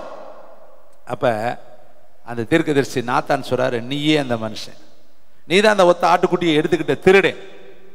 உரியா தன்னுக்கு செல்லமாய் வச்சிருந்த மனைவிய நீ உனக்குன்னு எடுத்துக்கிட்டியே, நீதான் அந்த திருடே. இதை கேட்கிற தம்பி தங்கச்சி, நம்ம செய்யற துரோகங்களை கர்த்தர் ஒரு நாளும் மறக்க மாட்டார், வருத்தப்படுவார், வேதனைப்படுவார், துக்கப்படுவார். உன்னை நான் எப்படி பாவத்தில் இருந்த, வியாதியில் இருந்த, வறுமையில் இருந்த, கடன் தொல்லையில் இருந்த, கஷ்டத்தில் இருந்த, நெருக்கத்தில் இருந்த, சாக்கடையில் கடந்த உன்னை நான் தூக்கி எடுத்து கழுவி கொண்டு வந்து வச்சிருந்தா நீ இன்னும் என்னை கோவப்படுத்திக்கிட்டே இருக்கிறியே. இதை கேட்குற தம்பி தங்கச்சி, இன்னைக்கு அவரை கோவப்படுத்தாதபடி நீ எச்சரிக்கையாயிரு. ஒவ்வொரு நாளும் பாவம் செய்யாதபடி நீ எச்சரிக்கையாயிரு, பாவத்தில் விழுந்து போகாதபடி நீ எச்சரிக்கையாயிரு, அசுத்தங்களை காணாதபடி, அசுத்தங்களை செய்யாதபடி நீ எச்சரிக்கையாயிரு. ஏனென்றா உங்க துரோகங்களை அவர் பொறுப்பது கிடையாது. பக்கத்தில் இருக்கிறவங்களை பார்த்து சொல்லுங்க, என்ன வேணாலும் செய்யுங்க, ஆனா பாவத்தை செஞ்சிடாதீங்க. பாவம் செஞ்சா அவருக்கு நீங்க துரோகம் பண்றீங்க. இதை கேட்கிற தம்பி தங்கச்சி, இன்னும் பாருங்களே, அந்த மலையை சுற்றிலும் நீ எச்சரிக்கையாயிரு. ஒருத்தனும் உள்ள ஏறி வந்துடக்கூடாது. அசுத்தங்களை ஏன் நம்ம இவ்வளவு பிரயாசப்பட்டு இந்த இடத்த பூரா நம்ம பென்சிங் போட்டிருக்கிறோம்னா, துஷ்டர்களும் துன்மார்க்கர்களும் அசுத்தர்களும் கைமகாரக்காரர்களும் அசுத்தமான சிந்தை உள்ளவர்களும் இந்த இடத்துக்குள்ள வந்து இதை தீட்டுப்படுத்தலாகாது என்று சொல்லித்தான் இவ்வளவு பொருளாதாரத்தை நம்ம செலவு செய்து இந்த இடத்தை நம்ம வேலி அடைத்து பாதுகாக்கிறோம். ஏன்னா கர்த்தர் சொல்றாரு, இந்த மலையை சுற்றிலும் ஒருவனும் என்ன செய்யக்கூடாது, நாய் முதற்கொண்டு வரக்கூடாது, மாடு முதற்கொண்டு வரக்கூடாது. இதை தொடாதபடிக்கு நீ எப்படி இருக்கணும், எச்சரிக்கையா இரு. அப்ப தேவன் சொல்ற காரியத்தில் நம்ம எச்சரிக்கையா இருக்கணும். இன்னும் பாருங்களே, வேதத்துல சொல்லப்பட்டிருக்கு, லேவியராகம புஸ்தகம் 22ஆம் அதிகாரம் 2வது வசனத்தை வாசித்து பாருங்கள். அடுத்து நம்ம எதுல எச்சரிக்கையா இருக்கணும்? லேவியராகம 22ஆம் அதிகாரம் 2ஆம் வசனம், இஸ்ரவேல் புத்திரர் எனக்கென்று நியமித்து செலுத்துகிற பரிசுத்த வஸ்திரங்களை குறித்து ஆரோனும் அவன் குமாரனும் என் பரிசுத்த நாமத்தை பரிசுத்த குலைச்சலாக்காதபடிக்கு எச்சரிக்கையா இருக்க வேண்டும் என்று அவர்களோடு சொல், நான் கர்த்தர். பரிசுத்த வஸ்திரங்களை பரிசுத்த குலைச்சலாக்காதபடிக்கு எச்சரிக்கையா இரு. நம்ம தேவனுடைய ஆலயத்துக்குன்னு ஒரு பரிசுத்த நமக்கு இருக்கு. தேவனுடைய பரிசுத்த திருவிருந்து எடுக்கிறனைக்கு எல்லாம் நல்ல ட்ரெஸ், ஒயிட் ட்ரெஸ் போட்டு வர்றோம். அது எதை குறிக்கிறது? இருதயத்தில் இருக்கிற சுத்தத்தை குறிக்கிறது. பரலோகம் முழுவதும் வெண்மையும் சிவப்புமா இருக்கிறது. பரலோகம் பூரா வெண்வஸ்திரம் தரித்திருக்கிறார்கள். அதனால இந்த வெண்மை எப்பயுமே எதை குறிக்கிறது? பரிசுத்தத்தை குறிக்கிறது. இந்த பரிசுத்தமான இருதயத்தை இருளாக்காதபடிக்கு, பாவமாக்காதபடிக்கு, பரிசுத்த வஸ்திரத்தை பரிசுத்த குலைச்சலாக்காதபடிக்கு நீ எப்படி இருக்கணுமா? எச்சரிக்கையா இருக்கணும். அப்ப இந்த கண்ணில் பார்த்தாலே விபச்சாரமா. நல்லா கவனிங்க, அந்த வார்த்தையை நீங்க கவனிங்களே. ஒரு பெண்ணை இச்சையோடு பார்த்தாலே அவளோடு விபச்சாரம் செய்தாயிற்று. செய்வது வேறு, பார்ப்பது வேறு. ஆனா ரெண்டுக்கு மீனிங் கர்த்தர் ஒண்ணுதான் சொல்றாரு. நீ அது தவறான எண்ணத்தோடு அவங்கள பார்த்தாலே நீ அந்த பாவத்துக்கு உடந்தை ஆயிட்ட, அந்த பாவத்தை உன் மனதளவில் செஞ்சுட்ட. அதனால நீ அந்த பாவத்துக்கு என்ன பண்ணிட்ட, பாவத்துக்கு உட்பட்டவன் என்று கர்த்தர் சொல்றாரு. அப்ப பார்க்கறதுல எவ்வளவு பயங்கரம் இருக்கு பாருங்க. இன்னைக்கு நம்ம நினைச்சிட்டு இருக்கோம், யூடியூப்பை பார்க்குறோம், ஃபேஸ்புக்கை பார்க்குறோம். ஒரு அருமையான தீர்க்கதரிசி பேசின ஒரு ஆடியோ நான் கேட்டேன். அதில் 60 வயதுக்கு மேற்பட்ட ஒருவர் அந்த ஊழியக்காரர்கிட்ட ஜெபிக்க வர்றாரு. அந்த ஊழியக்காரர் ஜெபிக்கும் பொழுது ஆவியானவர் அந்த ஊழியக்காரர் மூலிமா அந்த வயதானவர்கிட்ட பேசினாராம். நீ நிறைய பாவம் செய்கிற, அந்த பாவத்திலேருந்து நீ விடுதலையாக, கர்த்தர் உன்னை எச்சரிக்கிறாரு, உன்னை கர்த்தர் ஆசீர்வதிக்க விரும்புகிறாரு, ஆனால் நீ ரகசியமாய் பாவம் செய்கிறேன்னு சொல்லி அந்த தேவனுடைய தீர்க்கதரிசி அவருக்கு ஜெபம் பண்ணும் பொழுது சொன்னார். இந்த ஜெபம் முடிந்த உடனே அந்த வயதானவர் நபர், 60 வயதுக்கு மேற்பட்டவர், அந்த ஊழியக்காரரை பார்த்து, ஐயா நீங்கள் ஜெபிக்கும் பொழுது நான் பாவம் செய்கிறேன் பாவம் செய்கிறேன் பாவம் செய்கிறேன்னு சொன்னீங்களே, நான் அப்படி ஒரு பாவம் செய்யலையா, நான் வயசு எனக்கு 60 தாண்டிருச்சு, எனக்கு பேர பிள்ளைகள் இருக்காங்க, பிள்ளைகள் இருக்காங்க, குடும்பம் இருக்குது, இந்த வயதில் போயா நான் பாவம் செய்ய போகிறேன்? நீங்கள் பப்ளிக் கூட்டத்தில் இப்படி என்னுடைய பெயரை சொல்கிறீங்களே, பாவம் செய்கிறேன்னு சொல்கிறீங்களேயா, எனக்கு வயசு அப்படி இல்லையா, நான் வயதான நபர், இந்த வயதிலையா நான் போய் பாவம் செய்ய போகிறேன்? நீங்கள் அப்படி சொன்னது எனக்கு கொஞ்சம் கஷ்டமாக இருக்குதுயா அப்படின்னு இவர் அந்த பிலீவர் போய் அந்த ஊழியக்கார்ட்ட கேட்டாராம். அப்போ அந்த ஊழியக்காரர் தனியாக அவங்கள வாங்க கூட்டிகிட்டு போய் பப்ளிக்கில் பேசாமல் தனியாக கூட்டிகிட்டு போய் ஷோல்டரில் கை வச்சு சொன்னாரா, ஐயா நீங்கள் யூடியூப்பு, ஃபேஸ்புக்கு, இன்னும் இருக்கக்கூடிய பலவிதமான தொலைக்காட்சி ஆபாச காட்சிகளை பார்க்கலையா? அதை பார்க்கும் பொழுது உங்களுடைய உணர்வுகள் பாவம் அடையலையா? உங்களுடைய பழைய நினைவுகளோடு நீங்கள் சம்பந்தப்பட்டு வாழலையா? அதை பார்க்காமல் உங்களால் இருக்க முடியாமல் ரகசிய இடம் தேடி போய் நீங்கள் பார்க்கறது இல்லையான்னு கேட்ட உடனே அவர் அழுதாராம். ஆமாங்கய்யா, சரீரத்தில் நான் பாவம் செய்யலை, ஆனால் ஆவியில் நான் பாவம் செய்கிறேன்.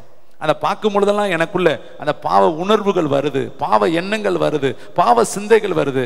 அதுதான் தேவனுடைய பார்வையில் பெரிய பாவமாக இருக்குது. இதை கேட்குற தம்பி, தங்கச்சி, தாயை, தகப்பனே, பாவம் செய்கிறவை எவனும் பாவத்துக்கு அடிமையாக இருக்கிறான். தீட்டுள்ளவன் தொடுகிறதெல்லாம் தீட்டா இருக்கும். பாவத்திற்கு ஒரு சம்பளம் இருக்கு, அந்த சம்பளம் மரணம் தேவனுடைய பிள்ளைகளை. அதனால நம்ம கையில தான் செல் இருக்குன்னு சொல்லி எதை வேணாலும் பார்க்கக்கூடாது. யாருமே இங்கே இல்லைன்னு சொல்லி நம்ம எதையாவது ஒன்று ஓப்பன் பண்ணுனா 7 கண்கள் உள்ள தேவனுடைய கண்கள் நீ என்ன அந்தரங்கத்தில் செய்கிறீங்கிறது அவருக்கு தெரியும். அதனால தான் சங்கீதக்காரர் சொல்றாரு, பாதாளத்தில் படுக்க போட்டாலும் அங்கேயும் உடைய கரம் என்ன பார்க்குது, தேற்றுது, தொடுதுங்கிறாரு. இதை கேட்குற தம்பி, தங்கச்சி, இன்னைக்கு நம்மகிட்ட இருக்கிற ஒரு பெரிய காரியம் என்ன தெரியுமா? செல்லு தாங்க. இந்த கடைசி காலத்தில் இந்த செல்லு வந்து தான் நிறைய பிள்ளைகள் இன்னைக்கு பயங்கரமான கொலைக்கு, கொள்ளைக்கு, ரேப்புக்கு என்ன காரணம் தெரியுமா? செல்லு தான். வாலிப பிள்ளைகள் எல்லாம் அதை பார்த்து பார்த்து பார்த்து பார்த்து அப்படியே அவங்க மைண்டில் அது ஏறி அது பாவமாய் அவங்களுடைய உணர்வில் வெளிப்படுது. அது வெளிப்பட்டு அது நதியாய் ஓட ஆரம்பிக்குது. இன்னைக்கு பார்த்தா நிறைய வாலிபர்கள் இந்த காரியத்தில் என்ன பண்ணுறாங்க, அடிமையாக இருக்கிறாங்க. செல்லு தான் அவங்களுக்கு கொலைக்கு காரணமாக இருக்குது. அவங்க தவறுவதற்கு அதுதான் காரணமாக இருக்குது. குடும்பங்களில் மீறுதலுக்கு அதுதான் காரணமாக இருக்குது. அந்த செல்லுனால தான் அதை பார்த்து பார்த்து பார்த்து அது என்ன ஆயிடுச்சுன்னா இன்னைக்கு அவங்க பாவத்துக்கு அது வழிவகுக்குது. எல்லாமே அதுக்குள்ளே இருக்குது. உள்ளே போயிட்டோம்னா அது ஒரு பெரிய நரகம், கொண்டு போய் சேர்த்துறேன் பாதாளத்துக்குள்ளே. அருமையான தம்பி, தங்கச்சி, இன்னைக்கு தேவனுடைய வார்த்தை சொல்கிறது, பரிசுத்த குலைச்சல் ஆக்காதபடிக்கு, உன் கண்களை பரிசுத்த குலைச்சல் ஆக்காதபடிக்கு, உன் வாய்களை பரிசுத்த குலைச்சல் ஆக்காதபடிக்கு, உன் உணர்வுகளை பரிசுத்த குலைச்சல் ஆக்காதபடிக்கு, உன் பரிசுத்த வஸ்திரங்களை, பரிசுத்த இருதயத்தை, பரிசுத்த உணர்வுகளை, பரிசுத்த வாழ்க்கையை பரிசுத்த குலைச்சல் ஆக்காதபடிக்கு நீ எப்படி இருக்கணும்? எச்சரிக்கையா இருக்கணும். பெரிய நீ ஜெப வீரனா இல்லாட்டியும் பரவாயில்ல, பரிசுத்தவானாவது இரு தம்பி, தங்கச்சி. நீ தன்னோட உன்னை பரிசுத்தத்தை காத்துக்கொள். உன் பரிசுத்தம் விலையேற பெற்றது. பரிசுத்தம் இல்லாமல் ஒருவனும் பரலோகத்துக்குள்ள பிரவேசிப்பது கிடையாது. பரிசுத்தம் இல்லாமல் ஒருவனும் கர்த்தரை தரிசிப்பதும் கிடையாது. மேலையும் போக முடியாது, பார்க்கவும் முடியாது. அப்ப நம்ம வாழ்ந்து என்ன பிரயோஜனம்? அப்ப நம்ம பரிசுத்தம் எவ்வளவு முக்கியம். அதனாலதான் அது சொல்றாரு, உன் பரிசுத்த குலைச்சல் ஆக்காதபடிக்கு எச்சரிக்கையா இருக்க வேண்டும் என்று அவர்களோடு சொல், நானே கர்த்தர். அழகா சொல்றாரு, பரிசுத்த குலைச்சல் ஆக்காதபடிக்கு எச்சரிக்கையாயிரு. அடுத்து பாருங்க, இன்னும் கர்த்தர் எதெல்லாம் எச்சரிக்கையா இருக்க சொல்றாரு. ஆபிரகாம் தன்னுடைய மகனை எலெயாசார்கிட்ட சொல்றாரு, பெண் வீட்டுக்கு கூட்டிட்டு போகாத. ஆதியாகமம் புஸ்தகம் 24ஆம் அதிகாரம் 6வது வசனத்தை எடுத்து பாருங்க. இது சிம்பிளா நம்ம எடுத்துக்கிறோம், ஆனா இதுல ஆழமான சில சத்தியங்கள் இருக்கு. ஏன் மகனை கூட்டிட்டு போக வேண்டான்னு சொன்னாரு? ஏன் ஈசாக்க பெண்ணு பார்க்கறதுக்கு கூட்டிட்டு போக வேண்டான்னு சொன்னாரு? இப்ப பெண் பார்க்கறதுல என்னது? ஆணு பொண்ணை பார்க்கணும், பொண்ணு ஆணை பார்க்கணும். ஆணு பொண்ணு என்னத்தை பார்ப்பாங்க? முகம் எப்படி இருக்கு, ஹேர் ஸ்டைல் எப்படி இருக்கு, கண்ணு எப்படி இருக்கு, நகை எப்படி இருக்கு, எப்படி ட்ரெஸ் பண்ணியிருக்காங்க, அடுத்து கழுத்துல காதுல மூக்குல வாயில போட்டிருக்காங்களா, என்ன படிச்சிருக்கிறாங்க, பேக்ரவுண்ட் என்ன, அப்பா எவ்வளோ வச்சிருக்கிறாரு, அப்பா அம்மா வீடு எப்படி இருக்கு, வீட்டில் உடன் பிறந்தவர்கள் இருக்கு, இதைத்தான் பார்ப்பாங்க. எல்லாரும் போறவங்க முதல்ல கேட்கறது ஜாதி, அடுத்து படிப்பு, அடுத்து என்ன சொல்றாங்க?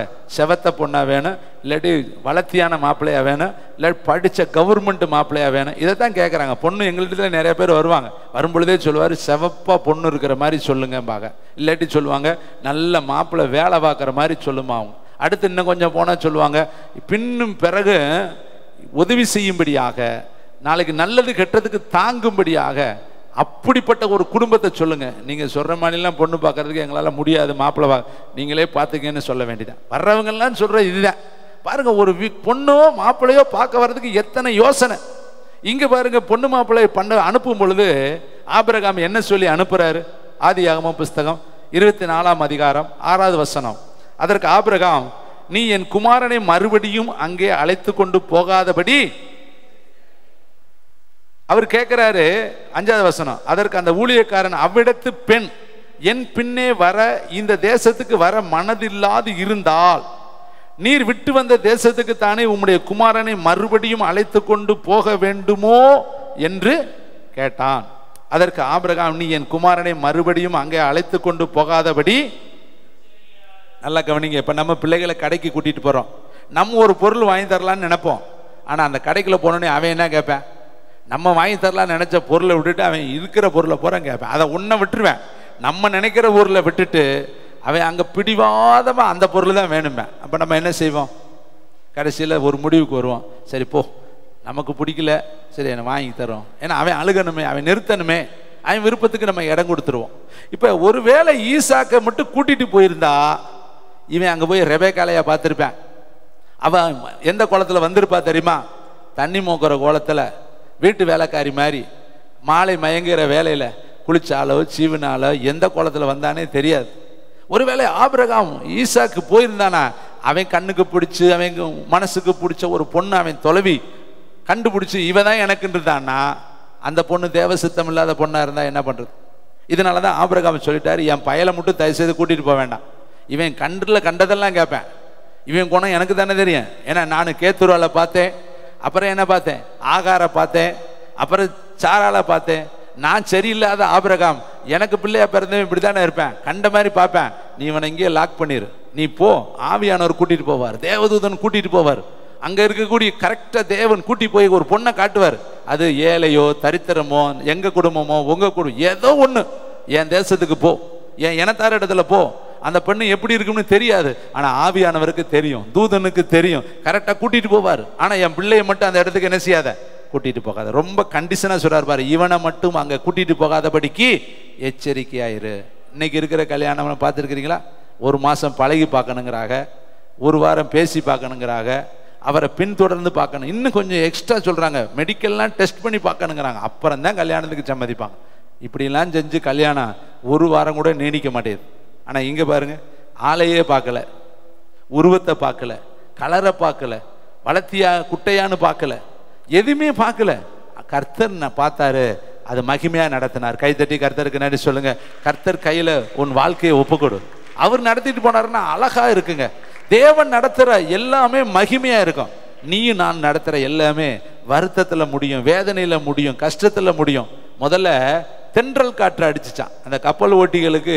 முதல்ல அடிச்ச காற்று தென்றல் காற்று, நல்ல சொகுசான காற்று, நல்ல அழகான காற்று, இதமான காற்று, கப்பல் ஓட்டுவதற்கு ஏற்ற காற்று அடிக்குது. எல்லாரும் நல்ல சந்தோஷமா புறப்பட்டார்கள். ஆனா எப்ப காத்து மாறிச்சு? எத்தனை நிமிஷத்துல காத்து மாறிச்சு? கொஞ்ச நேரத்துல கிளியோத்தான் என்று சொல்லப்பட்ட கடுங்காற்று மோதினது, அவ்வளவுதான். அதே கப்பல் தாங்க. கொஞ்ச நேரத்துக்கு முன்னாடி அடிச்ச காற்று தென்றல் காற்று. அப்ப எல்லாம் வந்து அப்படியே கப்பலுக்கு வெளியே நின்று காற்று வாங்கினார்கள். ஆனால் கொஞ்ச நேரத்தில் வேற காற்று அடிக்கிறப்ப எல்லாம் கப்பலுக்குள்ளே ஓடி பின்னணியத்தில் போய் படுக்கிறேன். ஏன்னா இப்போ அடிக்கிற காற்று ஆளை தூக்கிட்டு போகிற காற்று. நம்ம வாழ்க்கையில் பிரயாணத்தில் எத்தனை வருஷம் வாழணும், இத்தனை வருஷம் வாழ்க்கையில் எப்பயுமே தென்றல் காற்று அடிக்க. எங்கள் குடும்ப ஸ்திரீகள், குடும்ப தலைவர்கள் கை உயர்த்துங்க. எங்கள் வீட்டில் என்றைக்குமே தென்றல் காற்றுதாங்க. காலையிலேருந்து சாயந்தரம் வரையும் தென்றல் காட்டுன்னு எத்தனை பேர் சொல்லுவீங்க? எனக்கு தெரிஞ்ச ஒரு உண்மையை சொல்கிறேன். ஒரு கணவன் மனைவி கிட்ட பேசுகிற நேரம் ரொம்ப குறைவு. செல்லில் வை பார்க்கலான்னு சொன்னால் அது கட்டாயம் மனைவி தான். வேற யாருக்கிட்டே அப்படி சொல்ல மாட்டேன். வேற யார் பேசினாலும் 1.5 மணி நேரம் அப்படிங்களா, சரிங்க, ஈங்க, வாங்க, போங்க, என்ன நேரம் போய்கிட்டே இருக்கு, நேரம் பேசிக்கிட்டே இருப்பேன். பட்டான்னு ஒரு போனு சுவிட்ச் ஆஃப் ஆகுதுன்னா அல்லது சொடக்குன்னு வைக்கிறான்னா அது யாராத்தான் இருக்கு தெரியுமா? எனக்கு தெரிஞ்சதை சொல்கிறேன், உங்கள் அனுபவம் எனக்கு தெரியாது. ஒரே நிமிஷத்தில் என்ன வேணும், சரி வை, அவ்வளோதான், ஒரு நிமிஷத்தில் முடியும். அது யாராக இருக்கா? கட்டாயம் மனைவியாக தான் இருக்கு, அல்லது புருஷனாக தான் இருக்கும், அல்லது தான் குடும்பத்தாரோட பேசுறதுக்கு யாருக்குமே விருப்பம் இல்லை. மனைவி சிநேகிதன்ட்ட போய் எம்பிட்டு நேரம் பேசுறீங்க? உங்கள் வீட்டில் உங்கள் செல்ஃபோனை எடுத்து பாருங்க, யார்கிட்டயே பேசியிருப்பீங்க. ஆனால் உன் அண்ணன்ட்ட, உன் தம்பிக்கிட்ட, உன் தங்கச்சிக்கிட்ட, உங்கள் அப்பா கிட்ட, உங்கள் அம்மா கிட்ட எத்தனை நிமிஷம் பேசியிருக்கேன்னு ஹிஸ்ட்ரி எடுத்து பாருங்களே. அண்ட் 2 நிமிஷமா இருக்கும், 3 நிமிஷமா இருக்கும். என்ன சொல்லியிருப்பீங்க? சாம்பார் அடுப்பில் வச்சிருக்கேன், எடுத்து வச்சிரு, பூட்டாம வந்துட்டேன், பூட்டிரு, இவ்வளோதான் பேசியிருப்பீங்க. அவ்வளோதான், 2 நிமிஷம் தான் இருக்கு. ஆனால் மற்றவங்கள்ட்ட எம்பிட்டு நேரம் பேசுகிறேன், என்ன போன் வெடிக்கிற அளவுக்கு பேசுகிறேன். அவங்களா உங்களுக்கு கடைசி வரையும் வர போகிறாங்க. இங்கே பாருங்களேன், கர்த்தர் ஆபிரகாம் சொல்றார், என் மகன் அங்கே கூட்டிகிட்டு போயிடாத. கண்ணு கண்டதெல்லாம் கேட்பேன், காது கேட்டதெல்லாம் அவன் செய்யணும்னு நினைப்பேன். அவன் அங்கே வந்தானா அந்த காரியம் கரெக்டாக நடக்காது. நீ போ, தேவன் உன் கூட இருப்பார். அப்போ எங்கே யாரை கூட்டிகிட்டு போகணுமோ அங்கே அவங்கள கூட்டிகிட்டு போகணும். எல்லா இடத்துக்கும் எல்லாத்தையும் கூட்டிகிட்டு போனோம்னா அது என்ன ஆயிரும்? தேவ சமாதானம் இல்லாமல் போயிடும். நல்லா கவனிங்க, ஆபிரகாம் லோத்தை கூட்டிகிட்டு போய் என்னாச்சு? ஒரு குடும்பமே வேஸ்ட்டாக போச்சு.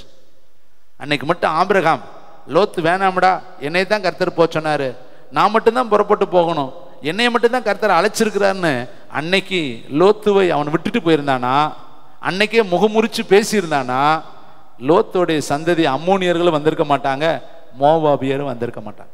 கூட்டிகிட்டு போனேன், இவனுக்கு ஆசீர்வாதம் வரும்பொழுது சேர்ந்து அவனுக்கு ஆசீர்வாதம் வந்துருச்சு.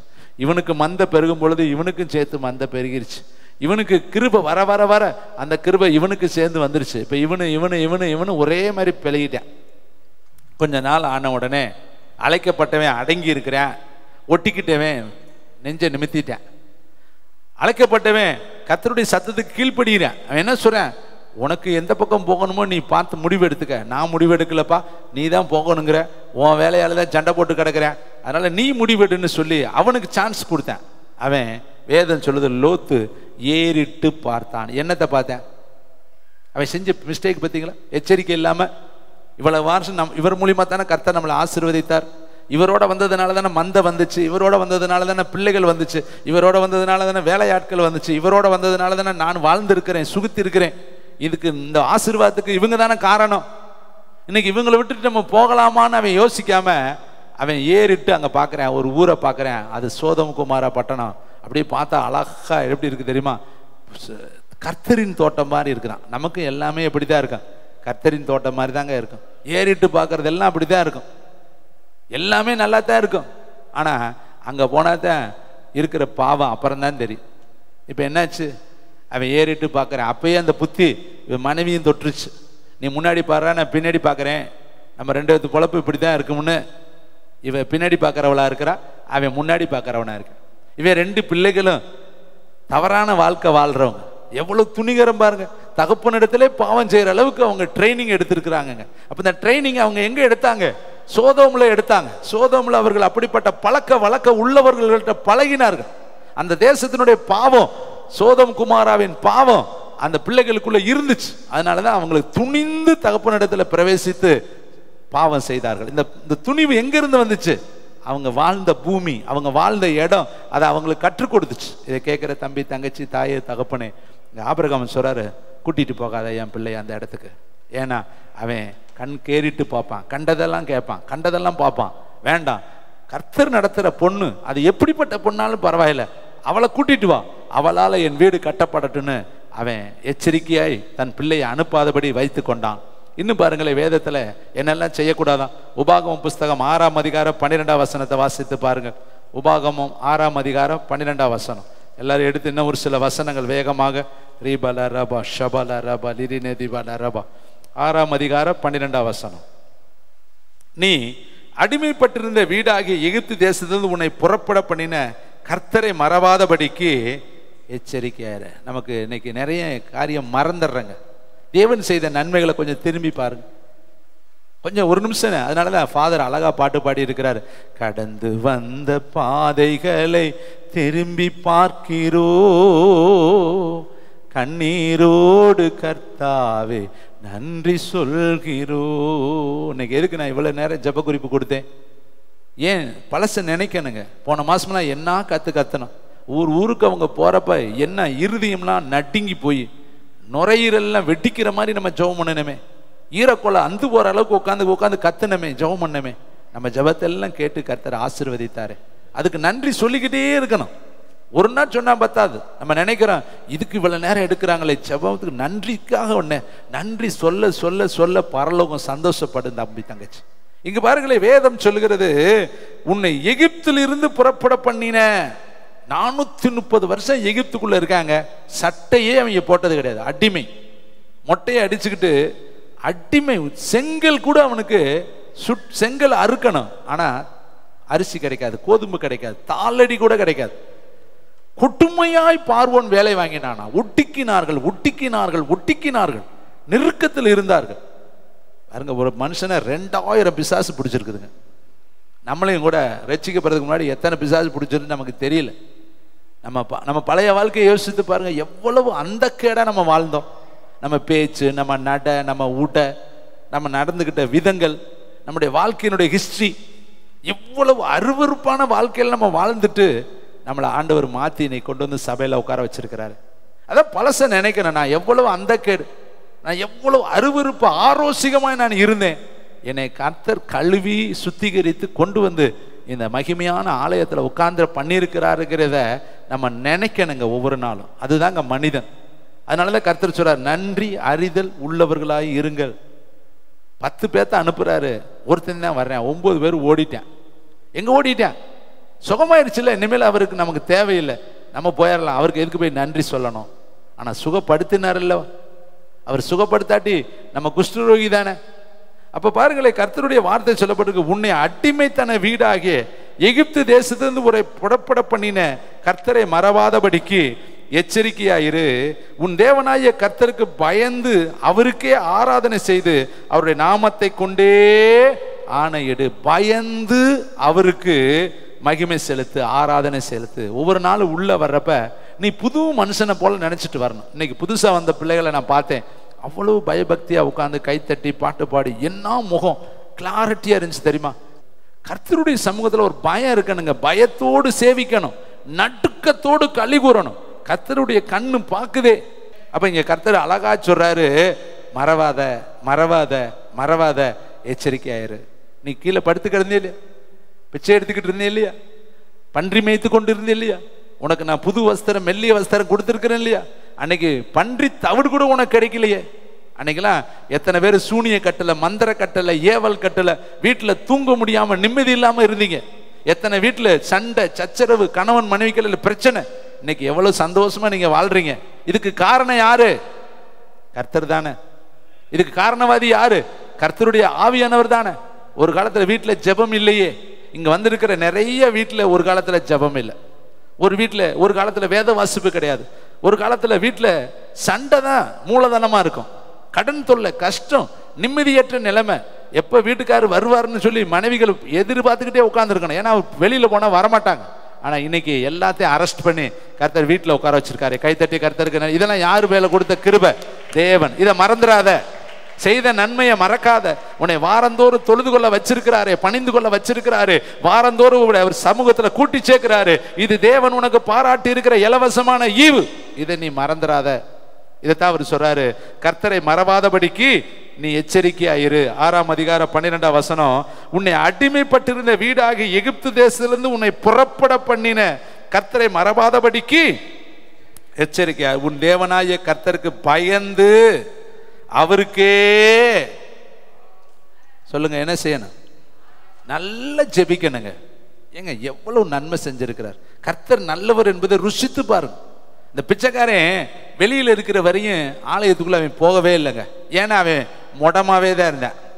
அவனுக்கு ஒரு அற்புதம் நடக்கலை. போனவன் எல்லாம் பார்க்குறேன், எல்லாம் சோப்பலாங்கி பாயக, உள்ளே போகிறேன் வெளியே வரேன், உள்ளே போகிறேன் வெளியே வரேன், இவன் மாதிரி தாண்டா இருக்கும்டா, நான் போகவே இல்லை.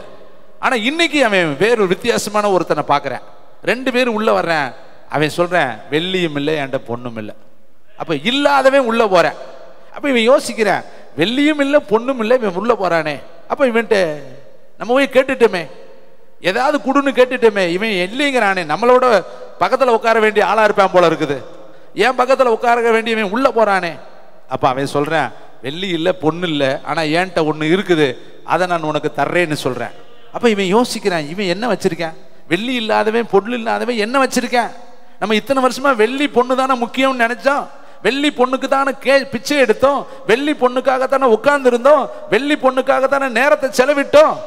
ஆனா இவன் இல்லாத ஒருத்தன் என்னமோ வேற ஒண்ணு வச்சிருக்கிறேங்கிறானே, அது என்னவா இருக்கும்னு அவன் நினைக்கும் பொழுது அவன் கைகளை வைத்தான். அவனுடைய கால்களும் கரடுகளும் பலன் கொண்டது. பார்த்துட்டேன், கண்டுபிடிச்சிட்டேன், ஓ இவனுக்குள்ள ஒரு மைட்டி பவர் இருக்கு, இவனுக்குள்ள ஒரு கிரேஸ் இருக்கு. இதுவரை யாருமே என் மேல கை வைக்கல, யாருமே எனக்கு இந்த கிருபையை கொடுக்கல. இப்பொழுது இவர்கள் 2 பேரும் என் மேல கை வைத்த உடனே இயற்கைக்கு அப்பாற்பட்ட விதத்துல என்னுடைய நாடி நரம்பு எலும்புகள் பலன் கொண்டுச்சுன்னு அவன் வெளியே நின்றுட்டு இருக்கான், இவன் உள்ள ஓடிட்டான். கை தட்டி கர்த்தருக்கு நன்றி சொல்லுங்க. அப்ப பேதுரு என்ன பண்ணினாரு தெரியுமா? வெள்ளி கொடுக்கல, பொண்ணு கொடுக்கல, இயேசுவை கொடுத்தார். கை தட்டி கர்த்தருக்கு. இதை மறந்துடாத. அவனை உள்ளவான்னு கூப்பிடலங்க, பேதுரு உள்ளவான்னு கூப்பிடல, வல்லமை வெளிப்பட்ட உடனே அவனே புறப்பட்டு ஓடிட்டான். இதைத்தான் எலியா செஞ்சாரு. கர்த்தரே தேவன் என்பதை திருஷ்டாந்தரப்படுத்தினாரு. அவரு பேசாம தான் இருந்தாரு. அங்க இருந்த இஸ்ரவேலர்கள் எல்லாம் சொன்னாங்க, கர்த்தரே தெய்வம், கர்த்தரே தெய்வம், கர்த்தரே தெய்வம்னு எல்லா பேரும் சொல்ல ஆரம்பித்தாங்க. கைத்தட்டி கர்த்தருக்கு நன்றி சொல்லுவோமா? நீ கர்த்தருடைய வல்லமையை திருஷ்டாந்தரப்படுத்திரு, நீ கர்த்தருடைய வல்லமையை வெளியரங்கமாக்கிரு. ஓ மூலியமாய் கர்த்தருடைய வல்லமை பிரவாகிக்கட்டும். ஓ மூலியமாய் கர்த்தருடைய வல்லமை வெளிப்பட ஆரம்பித்தாலே ஜனங்கள் சொல்ற ஒரே ஒரு வார்த்தை உலகத்துல இருக்குன்னா, கர்த்தரே தெய்வம், கர்த்தரே தெய்வம், கர்த்தரே தெய்வம், கர்த்தரே தெய்வம், கர்த்தரே தெய்வம். இப்ப பாருங்க, இவன் போய் நின்ன உடனே எதை காண்பித்தான்? பரலோகத்தை காண்பித்தான், தேவனுடைய வல்லமையை காண்பித்தான். அடுத்த நிமிஷம் ஜனங்கள் சொன்ன ஒன்னே ஒன்னு சொன்னாங்க, கர்த்தரே தெய்வம்னாக. இவன் தேவனுடைய வல்லமை பிரவாகித்த உடனே இவன் இவர்களுக்கு முன்னாடி எந்திரிச்சு உள்ள ஓடி போய் கர்த்தரை துதித்தான். கை தட்டி கர்த்தரை. அப்ப துதிக்க தெரியுதுங்க அவனுக்கு, ஆனா துதிக்கல. பாட தெரியுது, ஆனா பாடல. இத்தனை வருஷமா கைத்தட்ட தெரியுது, அவன் கைத்தட்டல. காரணம் என்னன்னா, உடம்புல தேவனுடைய வல்லமை ஊடுருவல. இப்ப ஊடுருவின உடனே அவன் கிரியை செய்ய ஆரம்பிச்சு கர்த்தரே தெய்வம், கர்த்தரே தெய்வம் என்று அவன் தொழுது கொள்ள பணிந்து கொள்ள ஆரம்பிச்சுட்டான். இதை நீ மறவாதபடி எச்சரிக்கையாயிரு. உனக்குள்ள தேவனுடைய பிரவாகித்து ஓடிக்கொண்டிருக்கிற ஆவியானவர், விலையேற பெற்ற ஆவியானவர் இருக்கிறார் என்பதை நீ மறவாதபடிக்கு எச்சரிக்கையாயிரு. அவருக்கு பயந்துரு, அவர் ஒருவருக்கே ஆராதனை செய்ய. இன்னைக்கு ஆண்டவர் உன்னோடு கூட பேசுறாரு. அதே உபாகமம் புஸ்தகம் 8ஆம் அதிகாரம் 17ஆம் வசனத்தை வாசித்து பார்க்கலாமா? அங்க வேதம் சொல்லுது, இந்த பெரியவங்க சம்பாதிக்கிறவங்க எல்லாரும் சொல்லணும், சம்பாதிக்கிறவங்க எல்லாரும் இந்த வார்த்தையை கை வச்சு சொல்லுங்க, என் சம்பாத்தியமோ என் கைபலனோ இந்த ஐஸ்வர்யத்தை எனக்கு சம்பாதித்தது என்று நீ உன் இருதயத்திலே சொல்லிக் கொள்ளாமல் இருக்க. மீதி சொல்லுங்க, எச்சரிக்கையாரு. எல்லாம் எப்படி தெரியுமா சொல்றாங்க? ஏன் காசு, ஏன் பணம், ஏன் சம்பளம், ஏன் வீடு, ஏன் தோட்டம், நான் சம்பாதித்தது. இது 100% தவறு.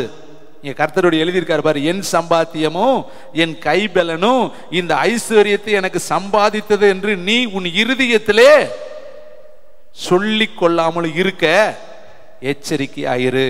உன் தேவனாய கர்த்தரை நினைப்பாயாக.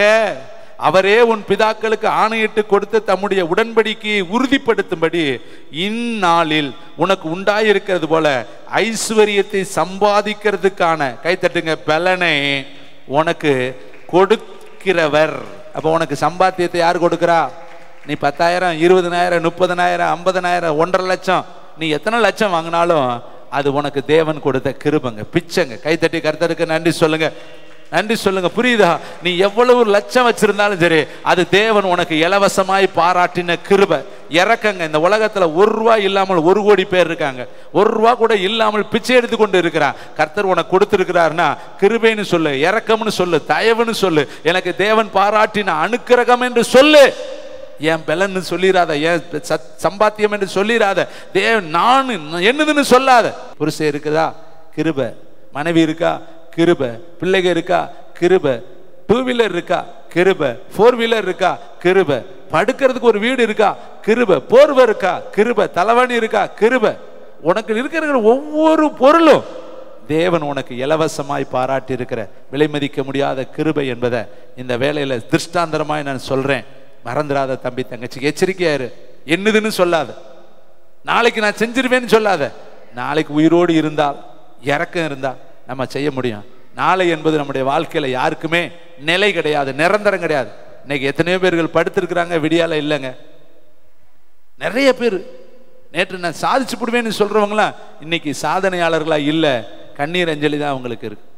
நிறைய மரண நிகழ்ச்சிகளை நம்ம நிறைய குறுஞ்செய்தியில பார்க்கிறோம். அவங்க உட்கார்ந்து இருக்கிறாங்க, வீடியோல பார்த்துக்கிட்டே இருக்கிறோம், அடுத்த நிமிஷம் டபார்னு தலை கீழே விழுந்து செத்து போயிடுறாங்க. நிறைய பேர் பார்க்கிறோம். டிரைவரா போய்கிட்டு இருக்காங்க, அப்படியே டிரைவர் சீட்லயே மரித்து போறாங்க.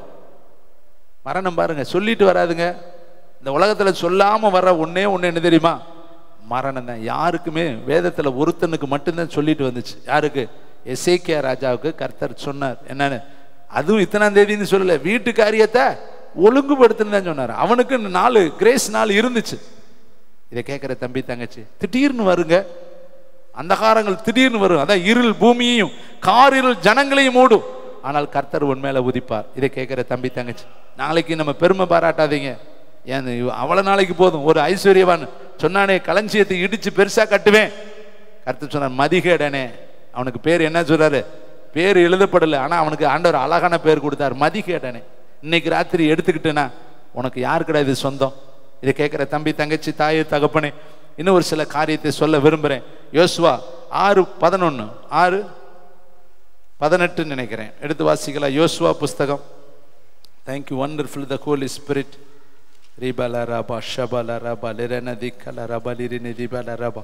யோசுவா புஸ்தகம். தேங்க்யூ வண்டர்ஃபுல் த ஹோலி. 6ஆம் அதிகாரம் 18ஆம் வசனத்தை வாசிங்க. சாபத்தீடானதில் எடுத்துக்கொள்ளாமல் இருக்கிறதுனாலே நீங்க சாபத்தீடாகாதபடிக்கு, நீங்கள் பாளையத்தை சாபத்தீட்டாக்கி அதை கலங்க பண்ணாதபடிக்கும் நீங்கள் சாபத்தீட்டானதுக்கு மாத்திரம் எச்சரிக்கையாயிருங்கள். சகல வெள்ளியும் பொன்னும் வெண்கலத்தினால் இரும்பினாலும் செய்யப்பட்ட பாத்திரங்களும் கர்த்தருக்கு பரிசுத்தமானவைகள், அவைகள் கர்த்தரின் பொக்கிஷத்தில் சேரும் என்றான். எக்காலங்களை ஊதுகையில் ஜனங்கள் ஆர்ப்பரித்தார்கள். என்ன பண்றாங்க? எல்லாரும் ஓடி போய் முழங்குகையில் அலங்கும் இடிந்து விழுந்தது. உடனே ஜனங்கள் அவரவர்கள் தங்களுக்கு நேரே பட்டணத்துக்குள்ளே ஏறி பட்டணத்தை பிடித்தார்கள். இப்ப கர்த்தர் சொல்றாரு, அதுல போய் எதையாவது எடுத்து சாபத்தீட்டு ஆகாதபடி அதுல ஒன்றையும் என்ன செய்யக்கூடாதுன்னாரு, எடுத்துக்கொள்ள கூடாதுன்னு கர்த்தர் சொன்னாரு. ஆனா அதுல ஒரு மனுஷன் என்ன பண்ற தெரியுமா? எடுத்துட்டான். யோசுவா 7ஆம் அதிகாரம் 21. கொள்ளையிலே என்ன எடுத்தான்? நேர்த்தியான ஒரு பாபிலோனிய சால்வையும், ஒண்ணுக்குமே பிரயோஜனம் இல்லாத ஒரு சால்வைங்க, துணிங்க. நம்மளும் அப்படித்தாங்க, அழிஞ்சு போற அற்பமான ஒன்றை போய் எடுத்துக்கிறது, அடுத்தவங்க பொருளை. ஒரு பர்ஸு, ஒரு பேனா, ஒரு பென்சிலு, ஒரு பொருள், ஏதோ ஒன்று அழிஞ்சு போறது. அது கொஞ்ச நாளைக்கு பின்னாடி அது இருக்காது.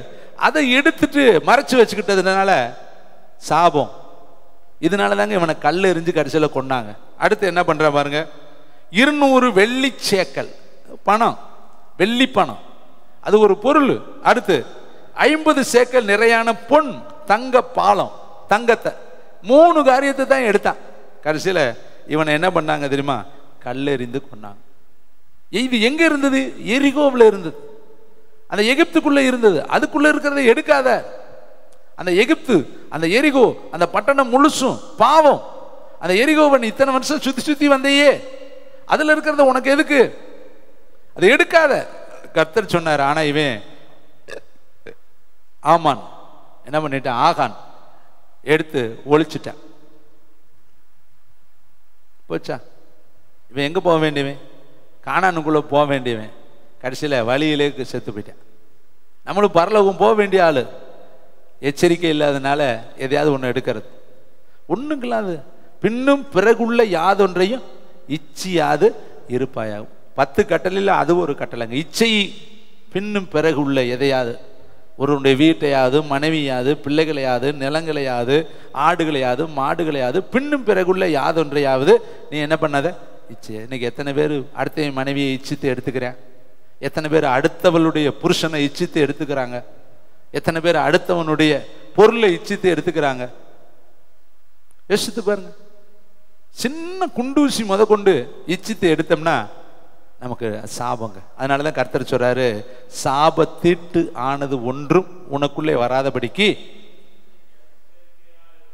நம்முடைய பண்டம்பாடிகளை பார்க்கணும். யாராவது அடுத்தவங்க பொருள் இருக்கா, ஏதாவது எடுத்து வச்சிருக்கிறோமா? ஒரு கண்டக்டர்,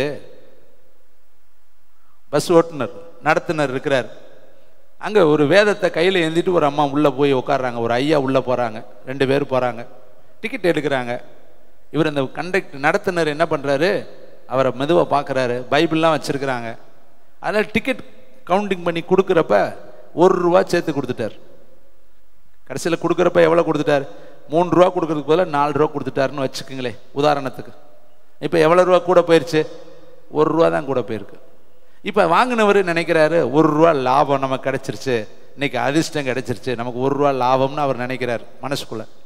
உள்ளத்துக்குள்ள ஒரு சத்தம் கேட்குது, கண்ட்ராக்டர் காசு அது கொடுத்துரு, வேண்டாம். அந்த 1 ரூபாயினால அவர் நஷ்டப்படுவார்.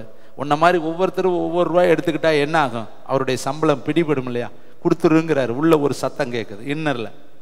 வெளியில் ஒரு சத்தம் கேட்குது, உனக்கு லாபம் தானே, நீ கேட்கல இல்லையா, நீ ஏமாத்தல இல்லையா, அவராக தானே கொடுத்தாரு, நீ வச்சுக்க.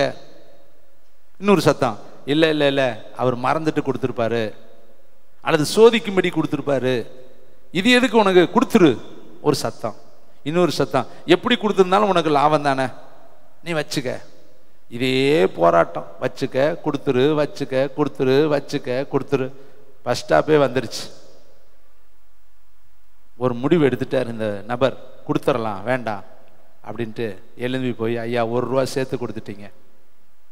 அப்போ அந்த கண்ட்ராக்டர் சொன்னார் சிரிச்சுக்கிட்டே, நான் உன்னை சோதிக்கிறதுக்கு தான் கொடுத்தேன், நீ கொடுப்பியா கொடுக்க மாட்டியான்னு பார்க்கத்தேன், நான் தான் உனக்கு 1 ரூபாய் எக்ஸஸாக கொடுத்தேன், நீ உண்மையான கிறிஸ்தவனா டூப்ளிகேட் கிறிஸ்தவனான்னு பார்க்கறதுக்காக நான் கொடுத்தேன். பார்த்தீங்களா? அட்லீஸ்ட் 1 ரூபி, 1 ரூபாயில் கிறிஸ்தவத்தையே இவர் வித்திருப்பார்.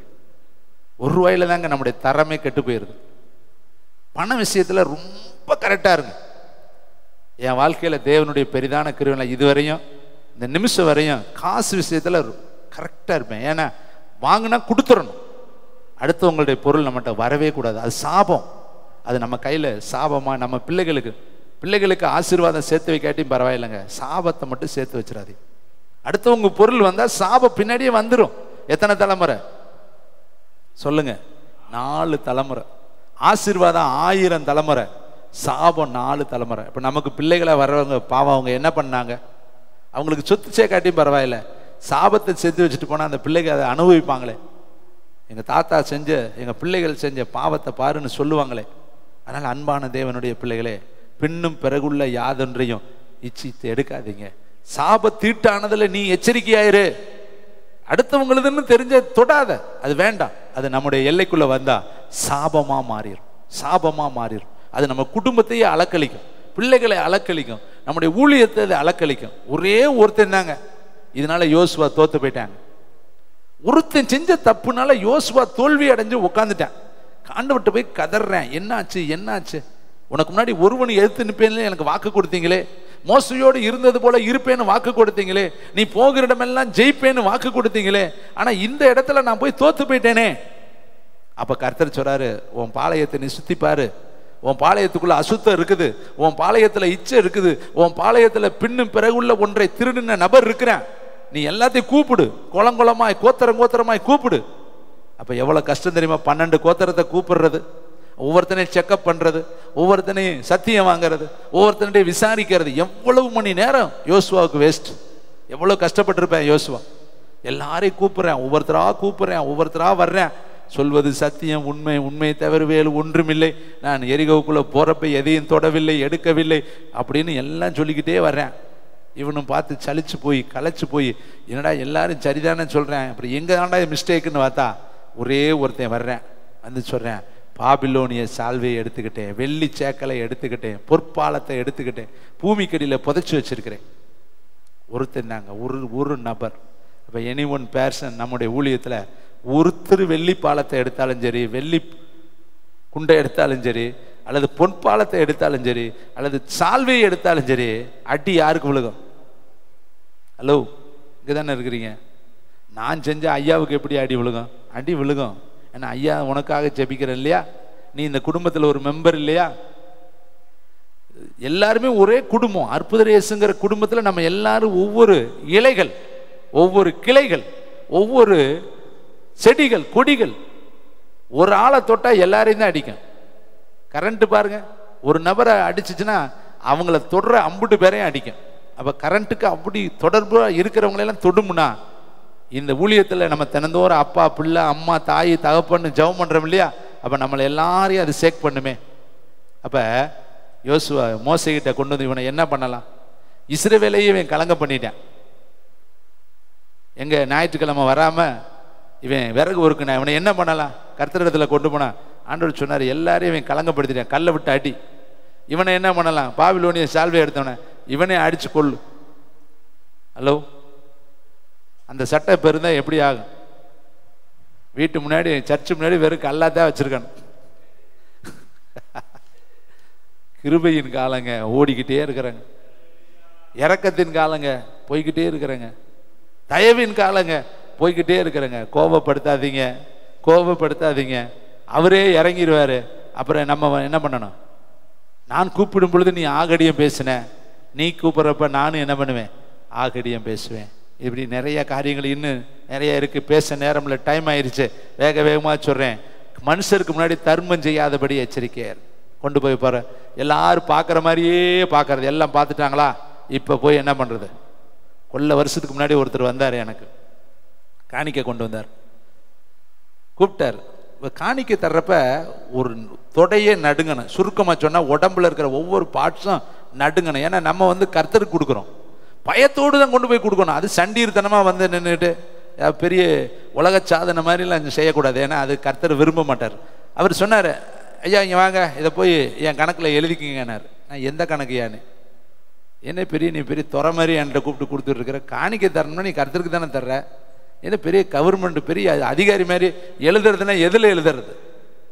அப்போ பாருங்க, காணிக்கை என்பது ரெக்கார்டுன்னு நினைக்கிறாரு. இல்லைங்க, அது தேவனுடைய பண்டக சாலையில் எழுதப்படணும்னா நம்ம கொண்டு போகும் பொழுது பயத்தோடு பவியமோடு வர்றேன் பாரு. 3 சாஸ்திரிகள் எப்படி வர்றேன்? பெரிய ஞானவான்கள், வானிலை ஆராய்ச்சியாளர்கள், நட்சத்திரத்தை கண்டுபிடிச்சு கரெக்டாக ராத்திரி பிரயாணம், பகல் பிரயாணம் கிடையாது, ஒவ்வொரு ராத்திரி பிரயாணம் பண்ணி அவரை பார்த்த உடனே சாஷ்டாங்கமாக விழுந்து, வெள்ளி பொண்ணு அந்த வெள்ளை போலங்கள் அந்த குங்குளியங்கள் எல்லாம் வச்சு விழுந்து தொழுது கொள்றேன். அவன் சங்கட்டமே படலைங்க. இயேசு சின்ன பிள்ளையா பாலகனா இருக்கிறார். அவன் பெரிய பெரிய ஞானி. அவன் இவர் முன்னாடி அது என்ன மாட்டு தொழுவத்தில் படுக்கிறாங்க, மாட்டு தொழுவத்தில் சாஷ்டாங்கமா விழுகிறாங்க. அப்ப அவன் நினைக்கிறது யாரு? இயேசு இரட்சகர், மீட்பர், மேசியா. அவருடைய வருகை உலகத்தோடுக்கு முன்னாடி முன்குறிக்கப்பட்டது. அவர் உருவத்துல தான் சின்னவரா இருக்கிறாரே ஒழிய உள்ள இருக்கிறவர் சர்வ லோக எஜமானன், ராஜாதி ராஜன்கிறத தெரிஞ்சுக்கிட்டு அந்த மண்ணுல, அந்த சாணியில, அந்த சகதியில அவன் 3 பேரும் சாஷ்டாங்கமா விழுந்தாங்க. அந்த உணர்வு அவனுக்குள்ள இருந்துச்சு. நம்மளும் கர்த்தருக்கு கொண்டு வரப்ப நீ எவ்வளவு உலகத்தையே நிறுத்தி கொண்டு வந்தாலும் பயந்துகிட்டு வரணும். ஒரு பெரிய கன்வென்ஷன் கூட்டத்தில் ஒருத்தர் சூட்கேஸ் நிறைய பணம் கொண்டுட்டு வந்தாராம். கொண்டு வந்து அங்கே நடக்கிற ஊழியக்கார்ட்ட ஸ்டைல சண்டீராக கொடுத்தாராம். ஐயா இல்லை பாக்கெட்டு, இந்த பிரிட்ஜ்கேட் சூட்கேஸ் நிறைய பணம் இருக்கு, ஊழியத்துக்கு பயன்படுத்திங்கன்னாராம். ஊழியக்காரர் கையில் வாங்கினார். அப்போ ஆவியானவர் சொன்னாராம், அது அவன்கிட்டே கொடுத்துருனார். அப்புறம் உடனே அந்த ஊழியக்காரர், ஐயா வாங்க, ஆண்டவர் உன்கிட்ட கொடுக்க சொல்கிறார். அப்போ அவர் சொன்னார், அந்த நபர், இதில் எத்தனை கோடி இருக்குது தெரியுமா? உன் ஊழியத்தை எல்லாம் இதில் எப்படி செய்யலாம் தெரியுமா? என்ன வேணாங்கிறீங்க?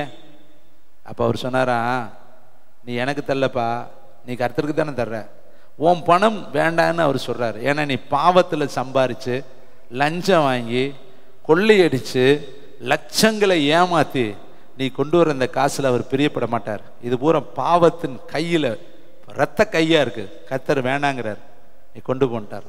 பார்த்தீங்களா? அப்போ நம்ம பாவத்தினாலே, அசுத்தத்தினாலே, அக்கிரமத்தினாலே கொண்டு வந்தால் கர்த்தர் அதில் பிரியப்பட மாட்டார். அது கரையற்றதாய், பிழையற்றதாய், மறுவற்றதாய் உன் சொந்த உழைப்பில் இருக்கணும். இன்னைக்கு நிறைய பேர் காணிக்க இன்ட்ரெஸ்ட்டை கொண்டு வந்து தர்றாங்க. நல்லா கவனிங்க, இன்னைக்கு ஓப்பனாக நான் சொல்கிறேன் சில காரியங்களை. இன்ட்ரெஸ்ட்டை கொண்டுட்டு வரக்கூடாது. எங்கெங்கேயோ சுழற்சியில் விட்டு அதில் வர்ற இன்ட்ரெஸ்ட்டை கொண்டு வந்து இங்கே கொடுத்தா கர்த்தர் மகிமைப்பட மாட்டார். தவறான வழியில் வர்ற பணம் பரலோகத்துக்குள்ளே உள்ளே போகவே போகாது. அது தவறான விதத்தில் எந்த ஒரு குண்டூசி கொண்டு வந்தாலும் தேவ ராஜ்யத்தில் சேராது. காயின் கொண்டு வந்ததை கர்த்தர் அருவருத்துட்டார். ஆபேல் கொண்டு வந்ததை கர்த்தருக்கு அங்கீகரித்தார். ஏன்? அவன் தரமானதை கொண்டு வரல, கூணு குருட முடமை கொண்டு வந்தான். அதனால கர்த்தருக்கு காணிக்க கொண்டு வரும் பொழுது நொண்டி, முடம், சப்பானி, கரளை இப்படி எல்லாம் கொண்டு வரக்கூடாது. நேர்த்தியா இருக்கணும். ஏன்னா அது அவர் ஏற்றுக்கொள்ளணும் இல்லையா? அது பரிசுத்தமானது அல்லவா? அவர்கிட்ட வரும்பொழுது அது தூவமா இருக்கிறது அல்லவா? நீங்க வரும்பொழுது உங்கள்ட்ட இருக்கிற நல்ல நோட்டை கொண்டு வந்து போடணும். அதுல கூட நம்ம கவனமா இருக்கணும். உங்கள்ட்ட அதுதான் நேர்த்தி. அதுல கிழிஞ்சது போனது உலகமே தெரியும். எடுத்து பார்த்தா இந்தியாவின் முழு உருவம் தெரியும். அப்படி கொண்டாந்து கர்த்தருக்கு கொடுத்தா அவர் மகிமைப்பட மாட்டார்.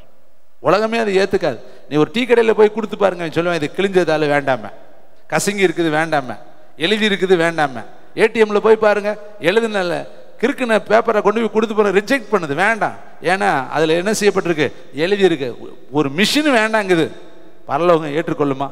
இன்னைக்கு காசுகள் நடுவில் முடிக்கிறேன். காசுகள் நடுவில் ஒரு போட்டி வந்துச்சான். எல்லாரும் அங்கே போவேன், இங்கே போவேன், இங்கே போவேன், இங்கே போவேன்னுச்சான். ₹1 காயின்னு சொன்னிச்சான். நான் போகிற இடம் உண்டியல்றான்னுச்சான். எப்படிறான்டா? எல்லா இடத்துக்கும் எல்லாத்தையும் கொடுத்துருவேன், என்னையை மட்டும் எங்கே தான் கொண்டு போவேன்? அங்கேயே எடுத்து ஒதுக்கிடுவேன். இந்த காசு எங்கே போகணும்? உண்டியலுக்கு. அப்போ நான் போகிற இடம் பரிசுத்த ஸ்தலத்துக்கு போவேன்னுச்சான். அப்போ அதுக்கு தெரியுது, என்னைய மதிப்பிடுறேன், என்னை உண்டியலுக்கு தான் போடுவேன். நான் உண்டியலுக்கு தான் நான் லாயக்கான ஆள். நீங்கள்லாம் பெரிய பெரிய இடத்துக்கு போவீங்கடா, ஆனால் நான் எங்கே போவேன்?